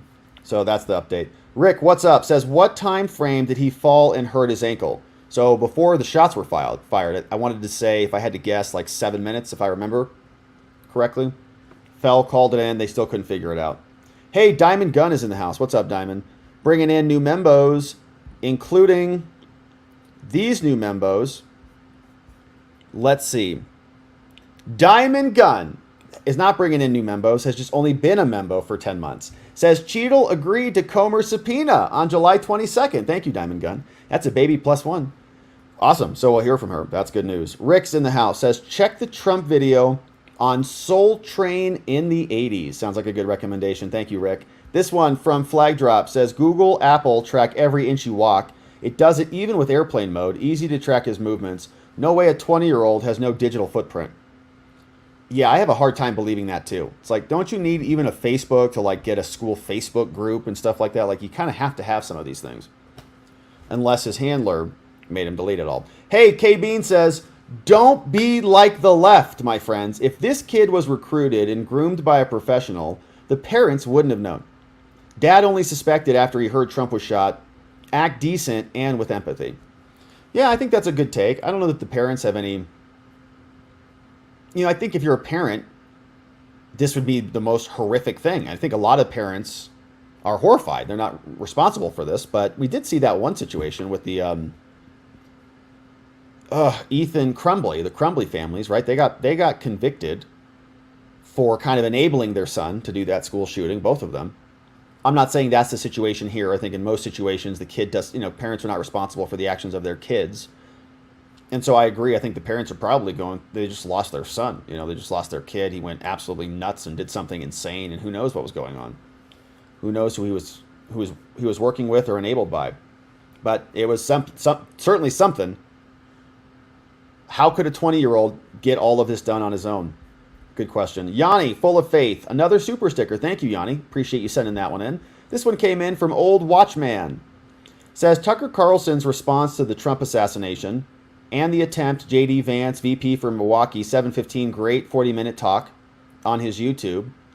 Page says, endless war promoters all hate Vance. They do, because he doesn't want to go to endless war. SK says, all other efforts have failed. ABC to the Secret Service. Execute Order 66, like in Star Wars. News are muddying the waters intentionally, I believe, on behalf of the three-letter agencies, which is exactly why we're trying to talk through alternative theses here, prevent or discuss alternative ideas, because we don't believe what they're saying is truth. It never is. Never has been. What's going on, Flag Drop? Says, peel phone. Get his movements, peel his ISP, get his activities, his websites, his games, his BBS basic white hat hacking done all day by marketing companies. Yeah, hopefully they're digging into it, get some idea on what his motive is. I wonder what it could be. B. Torn says, I predict that number 11 was from a cop taken after the roof was accessed and they saw movement from a suspect. It really was a sloped roof. He was sliding on after all. He was sliding on it after all. Well, I think he was sliding on it to keep his profile low. Like the other officers who were up there were standing over him, like watching on him. So I think he was crawling, so it didn't. He wasn't walking across like he was trying to be secretive. Is how I read it. Voice of the People says, "I'm bringing that hearing live on my Voice of the People Rumble. So you know where to go, people. Wrestler Town says, sending as a test because I can't seem to send anything of any substance, no matter how strong my thesaurus is. Love your show. Thank you, Wrestler Tom. Man, wrestling is awesome. I love wrestling. So it's working. Yeah, it's working. But somebody on Locals sent us a picture of what happens when it doesn't work. I was curious as to what the problem is. And it just says, yeah, you can't send it. And that's nothing that we're doing on our end. So I don't know what the deal is. YouTube just hates us. Cowboy Rob says, all we are going to hear at these hearings is, well, we can't comment on an ongoing investigation. Per FBI policy, per Secret Service policy, per DHS policy. That's a great idea. Yeah, that's exactly what we're going to hear. Well, we're going to get to the bottom of it. No stones unturned. We're looking at everything. We trust in faith and have faith in our tremendous team here. The people at the FBI get up every day, work hard. All the stuff. The Midwest Express says Biden tests positive for COVID while campaigning in Vegas, and he has mild symptoms. Is it the bird flu? Man, I hope not. Hopefully he got his contagion emergency prescription wellness kit from our friends at the wellness company. Hey, what's up, Bruce Rice? 20 membos, Bruce. Thanks for bringing in 20 membos, Bruce. And let's see who these people are. And Donuts clipping for us, our amazing mod team. We've got Bruce Rice bringing in 20 membos. Artsy Chick is here. No Channel, Arc the Link, Britt Adams, Jacoby M, D Brown, Norma Smith. We got Content Removed, Willard D, Ray H, Omnigma, Aaron, Eden H, Idaho Girl, Strutterland, Blue Star, Bruce D, Jason D, Evie, and Spine, all gifted membos, courtesy of Bruce Rice in the house. Voice of the People says, this will keep happening until we get arrested for a certain charge I've been screaming about. If the kid got him, Cheatle would have only been fired. From Voice of the People. Corrections 101 says, love you, Robert. Keep up the great work. Thank you, Corrections. Thanks for being here, my man. I appreciate that. Thanks for being a membo for 1 month. First month's the hardest. Gets easier from there. Yoni Full of Faith says, since when does Joe Biden appoint people to the top position of Secret Service? Does she decide? What the hell? Well, I think she's in charge of the whole country. So whatever she wants to do, she just does. She just tells Joe, we're going to get you some ice cream. Just sign this document. He signs the document, and that's the end of the conversation. Hey, Matthew S. became a YouTube member. Thanks, Matthew. Grab that members only morning stream from this morning, and we'll see you tomorrow. We got no mandates, not a Fed. 1 year! 1 year anniversary, 12 months. Thank you for joining us for a full year, no mandates. What a year it's been. Says Trump is about to go scorched earth. Maybe. I don't know. I think that Trump just kind of needs to ride it easy right now. He doesn't have to do anything. No sudden movements, just kind of coast right on to victory. Joe Biden's going to come out, try to dismantle the Supreme Court, and try to have a good second debate. He's got COVID now. So Trump, I think, is going to win bigly just by staying the course. But I understand your point. SK says, Crook's van was parked like 10 miles away in a residential area. Witnesses are being gagged by the feds. Dad is actually the uncle. Some new details from SK. Ooh, interesting facts there. Hey, Stephen M says, we want photos, no doubt. Yeah, and it's interesting, a lot of the video that we've seen is pretty grainy, right? It's pretty kind of bad quality video, multiple different angles. Like, where's all the 4K videos? We all have great phones now. Like, let's get the HD stuff, man. Where is it? I'm sure the feds have it. Patriot Rob says, how would a major case be allowed to determine whether or not she can testify in front of us? She violates a subpoena, she goes to jail. Well, not really. I mean, the DOJ has to enforce it. And they're not enforcing Merrick Garland's subpoena. He's running free. Navarro just got out of jail. But Garland's not going to prosecute himself. Why would he prosecute the Secret Service? They're above the law, as we know. Hey, what's going on? We got this one from Eric Sean. Says, if you have time, check out a beautiful montage superimposed in the Saturday incident clip. 54 seconds of art by Randy the Savage on X. It's amazing. Okay, I'll take a look at that, Eric Sean. Thanks for the reminder on that. Beautiful montage superimposed on the Saturday incident. Very cool. Thank you, Eric. We got this one from Glenn Croy. Bringing in new membos. Glenn Croy is bringing in 5 new membos. James B., Spirited Crash Dummy, Razaz here, Will C., and Randy Campbell. All gifted membos courtesy of Glenn Croy in the house. We got King Ginger says, breaking news. Biden tested positive for COVID. So yeah, my hot take on that is this is exactly what he needs, whether he has it or not. It's perfect for him. As long as he survives, which he will, I'm sure. But now, no debates, no campaign events, no public interviews, nothing is going on for the next 2 weeks because he's got COVID. And 2 weeks will limp him right into August, which is when they're going to do their virtual nominee before the DNC convention. And so they're going to run out the clock. And he'll be the nominee, which is just perfect. Just amazing. Hey, LC's in the house. This feels like a total setup. If every single thing that is needed, I mean, short of like putting yard sale signs like assassins this direction, you know, turn left. If you're an assassin, make your next right and then go up the ladder. Short of that, yeah, it feels like it's a setup. Eleanor Schroonover. Oh my goodness, what an amazing dono and super chat. Holy moly. That's a big one, Eleanor. Thank you so much for sending that in. I don't even know what to say. I'm very grateful for it. And I am grateful for you. You say grateful for your analysis. I'm grateful for you. Thank you for that amazing dono. Thanks for joining us as we get to go through this stuff. I have a lot of enjoyment being able to explore this stuff together with you. And I know not all of it is exactly going to be the truth and accurate, but we're experimenting with concepts and ideas, and we're exploring, trying to get to the bottom of the truth. And so we get to have these things like little gymnastics sessions where we're pulling these little puzzles out, trying to figure out how they all work. And so I'm having a ton of fun, Eleanor. I feel like we're learning a lot. I think we're getting closer to the truth every day. And so thank you for being here, supporting our work. Really couldn't do it without you. Such a generous dono, and I really appreciate you being here. So thank you for sending that in. Amazing. We have this one. Thank you again, Eleanor, for the dono.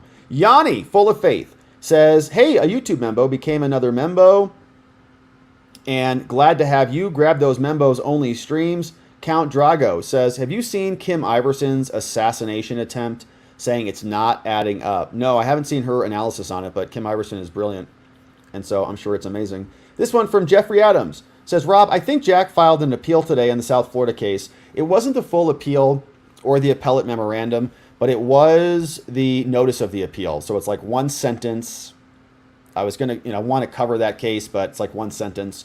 And it's just his notice of appeal. You have deadlines by which you have to submit your notice so you can etch those in to the record.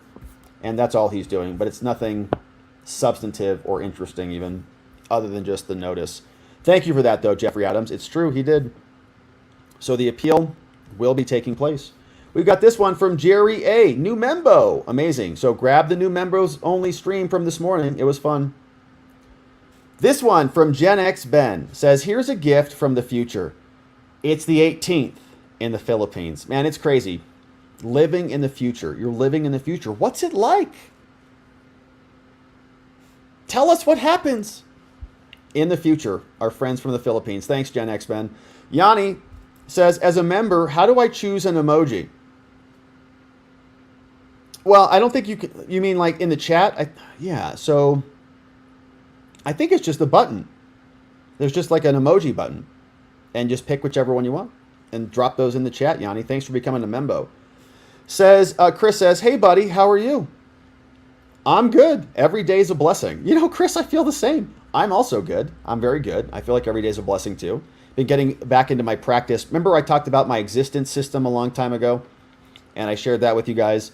And I'm revisiting that, revitalizing that, and having a lot of fun with that. One of the things that we like to do is practice our gratitude. And I do feel very blessed. Thanks for that, Chris. I'm doing great. Thanks for asking. Hey, Kyle C. says, my roof is steeper. I have to sweep acorns on there constantly. Yeah, I used to hang mist. So I was a swimming pool boy, swimming pool contractor, and then I also used to hang mist systems in the summer to make some extra money. So I was on roofs all the time, running mist lines, putting big pumps on the top of them, actually drilling in the actual mist line, running the cables back to the pumps and all the things. So I've been on roofs, slopey roofs, lots of different roofs. I could have saved Trump, man. I could have saved him. The Secret Service should have called me. Unreal. Now I know. Next time. Patriot Rob says, Is the director of the Secret Service a cabinet position, or can she be fired by Congress? So she's not appointed by Congress or not confirmed by Congress. So I think she serves at the pleasure of the president and of the executive branch. We've got this from Nitty Linny. Says, I know that we're watching all things Trump, but you should read the young thug judge recusal motion. Brian Steele writes the best footnotes. Phil Holloway read it on YouTube yesterday. Shout out to Phil Holloway. I'm sure it was great. Yeah, I saw a lot of activity on that. The judge was recused, and I think it went over to another judge. And yeah, maybe we will. Maybe we will. We're looking for some cases to cover, man, because Trump is getting all of his dismissed. So we got to talk about something else. Uncle Shane, 21 months as a membo. Oh my gosh, Uncle Shane, that's over 2 babies. Almost 3. Wow, working our way to 3. Thanks for that, Uncle Shane. Really appreciate you being here for so long, man. We've been through some serious business. We got a lot more to go through, and I'm looking forward to it. Box Lane Productions says, if Mar-a-Lago was on a slope, the FBI wouldn't have raided it. Oh, man. Gosh, that's such an interesting thing. Yeah, basically, if you want to make sure that your residence is immune from any police raids at all, just put it on a hill. Yeah, just build your house on a hill. It's like this. Just put it up top there. Or at least a driveway. Just put your building on a driveway. So when the feds show up, they drive up, they're like, oh, you know how to climb up that thing? No way, man, I don't. Okay, let's go back to headquarters. I guess that's all they can do. Hey, here's one from Donna. Many questions. The vehicle, I heard a van, Nissan. I heard he walked. The ladder, they said he brought a ladder, but the police said that there was no access to the roof. Said one officer boosted the other up. Yeah, and I've seen other images of multiple ladders. Like the SWAT team brought a ladder and put it up, but the shooter had a different ladder somewhere else. So yeah, we're waiting to hear about the ladder. Open questions about the ladder and the vehicle. And we saw the bike. There was also a bike with a backpack. So was it a bike? How'd he get there? Who knows? Queen Bee, with all the people who were mysteriously unalived on the left, Biden, oh man, it's a scary comment. President getting COVID. We're praying for Joe Biden for a speedy recovery. He's definitely got 4 more years. We support Joe Biden all the way up and through and to the Democratic nomination process. Once he's the Democratic nominee, well, then he's on his own. But until that moment, Democrats should definitely nominate him because he represents them clearly in how he talks and thinks and walks and speaks. Mary, what's up, Mary? A new YouTube member. Welcome aboard. Grab the morning stream. It was a good one today. We had this one from Andrew D. What's up, Andrew? Thanks for the nice dono and for stopping by. And this one from Nice D says, did you hear that Biden asked Trump why he moved his head? Ugh. No, I didn't hear that one. Joe. Not a funny joke, Joe. Joe Biden. Real piece of work. All right, my friends, thank you so much for sending all of those in. We had some other great comments.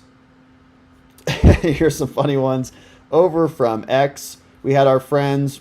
Fred Pedamonte says, breaking news, Merrick Garland appoints Jack Smith as special investigator on the Trump assassination. Oh yeah, he's going to do great. You know, he's a special prosecutor over from the International Criminal Court. Here's another one from Jim. Biden cancels his Las Vegas speech as he tested positive for COVID. Great point at the end of the video. He's in a car full of people and he's got no one. He's not wearing his mask. Oh, Joe. Don't you know you're going to kill grandmas all across America? Here's one. James Peppers talking about the sloped roof where there are clearly snipers on there. Danny says they tried to humiliate him. They tried to put him in jail. Then they tried to shoot him. Iron Man has nothing on Trump. What's up, James Pepper? Mayor is over here. Says, love your work. Thanks for organizing all this. Hey, thank you, Mayor. Nice comment. Summers Walkout says, thanks, Rob. Oh, I don't know about that. Yeah, bike with the backpack. Summers Walkabout. U.S. drivers over there. Dark Side Digital is giving us some details. This is interesting. Says the last pop is believed to be a hydraulic line that snapped on one of the cranes. A hydraulic leak was confirmed, and the pressure they are under when pressurized when they did break did make a similar pop. I work with hydraulics on the DOD. Interesting. What a great comment. Thanks for that, Dark Side. See, great details. Man, we're like learning together here. Beautiful comment. All right, and so, my friends, yeah, Brian Reinhardt says only one shooter. Good questions. Quiet now. Are they just incompetent or are they just trying to aid in the elimination of Trump? All great questions. Now, we are going to go over to locals and hang out and debrief over there. We did have some awesome comments.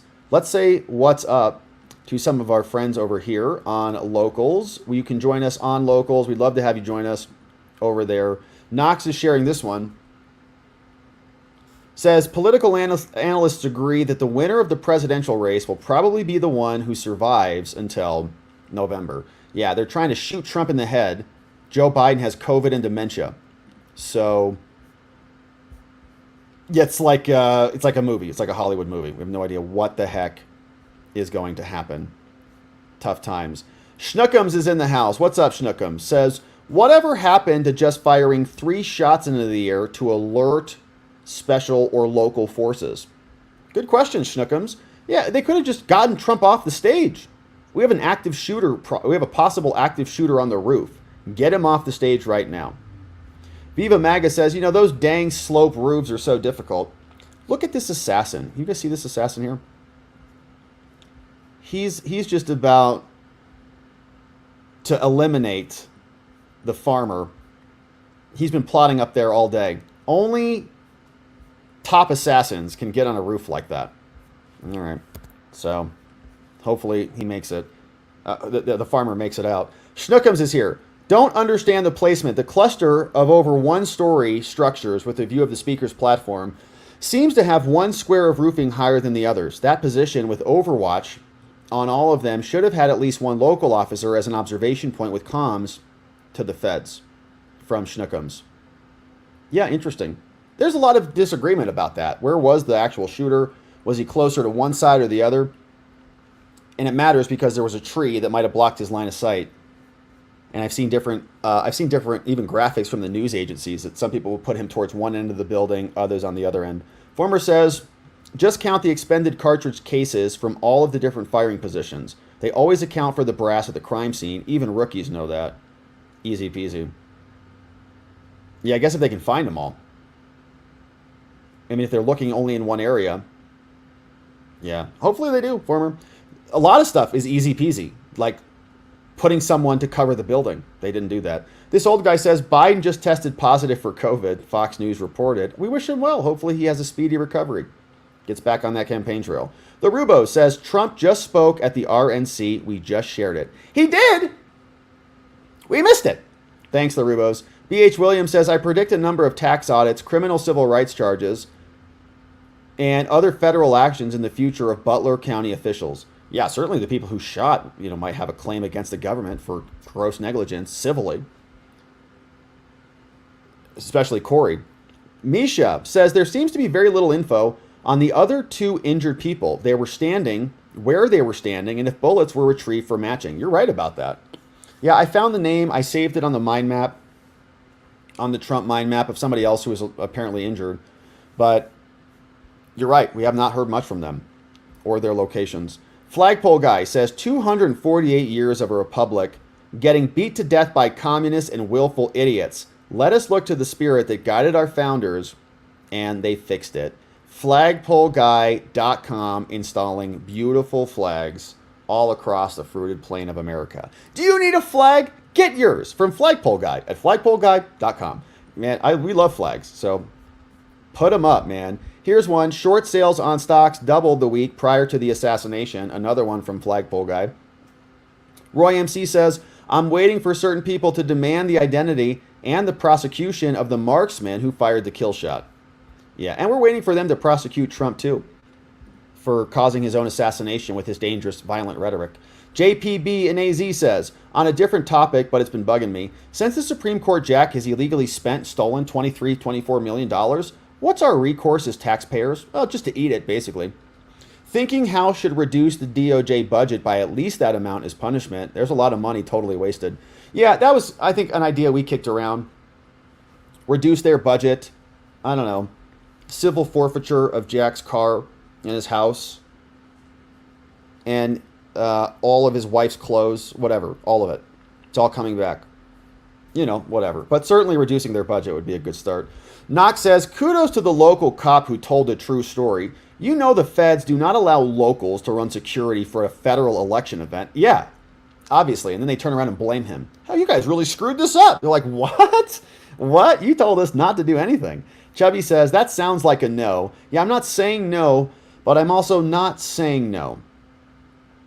I'm not saying no, but I'm also not saying no. Cheatle's a liar. Good to see you. The Rubos are here. It says the GOP Oversight Committee has just announced that Director Cheatle will appear at the hearing at the next week. Here's one good comment from Rubos at rubosaltshop.com. You know, Knox Bierman is a defense attorney in Texas, says what stocks were shorted on September 11th before 9/11. Yeah, I remember this story. I remember 9/11 stock shortages. We had this one from Chubby, says, I can't wait to start seeing the Eargate 2024. Endless news reports from Eargate. Endless news reports. MSNBC, CNN. Trump's ear looks too good. Is that a fake ear? Did he get plastic surgery on his ear? The Rubos saying this one, great patriot and political prisoner Peter Navarro is now free. And I just saw his face up there on the screen, so he must have come and spoken. It must have been amazing. So we'll cover the RNC highlights again tomorrow on our members-only morning stream. Hey, Larry says, has any of our Watching the Watchers friends been on a metal roof for a 100-degree day? Hot! Oh, I'm sure I have, yeah. Yeah, we used to hang mist systems for restaurants. All in downtown Tempe, downtown Scottsdale. Be up on the roof like July. Like, oh my God, what am I doing with my life? It's ridiculous. Be nice to your roofers, okay, and your HVAC guys. Milo phone bill. Yeah, Stingray tracking devices. Yeah, we got them in Arizona. They're cell site simulators. These Stingrays, they basically act as fake cell towers, and your cell phone pings them, and they steal a bunch of data from you. It's sick. It's sick stuff they have. You don't even understand. It's hard to even understand it. And it's all proprietary, and they never release the details to the defense. They use it for their investigations, but then they get other information independently, so-called, so they don't have to give you this information. Yeah, cell site simulators, sick stuff. Viva Maga says, USA Today's live stream last night. This raw video has not been fact-checked by USA Today, so they're putting disclaimer on their live streams now. They're so pathetic. Hey, what's up? Roy MC says, it would be hilarious if Trump appeared at the next rally in full riot gear with a built-in microphone. The optics would be great. Trump walks in looking like RoboCop or something. Red, white, and blue RoboCop. All right, I'm down. Hey, Christian Fellowship Rob on Rumble says, Mayorkas and Wray by department policy says, I can't comment on an ongoing investigation. Times a million, times infinity, on repeat. From Christian Fellowship Rob over on the locals, on the Rumble tubes. Okay, and so, my friends, thank you so much for those incredible donos, those amazing contributions. We had some others come in on YouTube. XRP Panic is here. What's up, XRP? Says Tombstone Biden seems to be sick quite often lately. Yeah. First it was the debate. Now he's got COVID. Oh no. He's sick all the time. COVID's great because it's going to be 14 days to slow the spread for Joe. And we're not going to hear from him. And they won't have to have him and his dementia on full display for the whole world. And so that serves them very well. They're very excited about that. Thank you, XRP. Ultra Light, Ultra Bright says Austin Private Wealth LLC shorted 12,000 stocks of Trump via a put option on July 12th, the day before. Interesting fact check there from Ultra Light, Ultra Bright. Very interesting. Well, I wonder if the Office of the Inspector General with DHS will look into that. Here's one from Sheila P. 10 membos. Thank you, Sheila, for bringing in 10 new membos. Look who is here.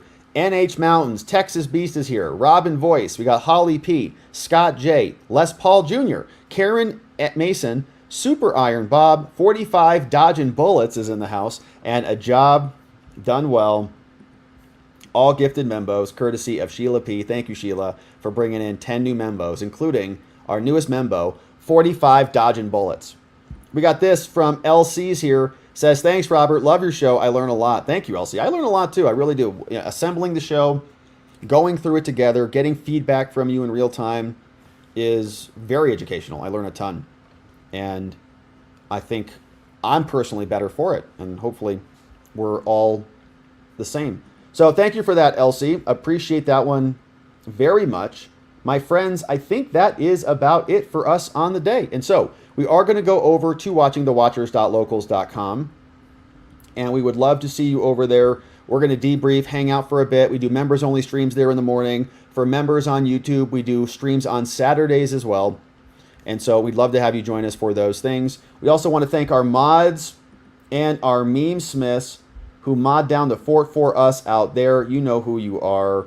But today we saw K Bean was in the chat. We saw Donut was clipping for us. Don't Mind Me's in the chat. K Bean modding the fort down for us. And so we're grateful for all the amazing help to keep this show together. But the plan is tomorrow we are going to be back here, same time, actually probably a different time, because I think Trump is going to be speaking tomorrow night. So we might go live early so that we can just unplug and enjoy day 4 of the RNC. So we'll let you know. We'll get it scheduled in advance. And if you want to follow the calendar, you can, of course, check out robertgovea.com/calendar, which is where we keep the show calendar updated. But my friends, that is going to be it for us on the day. We are going over to watchingthewatchers.locals.com. We would love to see you over there so that we can debrief and hang out. But if not, we'll be back tomorrow to get into it again. And in order to do that, we're going to need to see you right back here so that together, with your help, we can shine that big, beautiful spotlight of accountability and transparency down upon our system with the hope of finding justice. Make it a beautiful night, my friends. Sleep very, oh so very well. We'll see you right back here tomorrow. Bye-bye.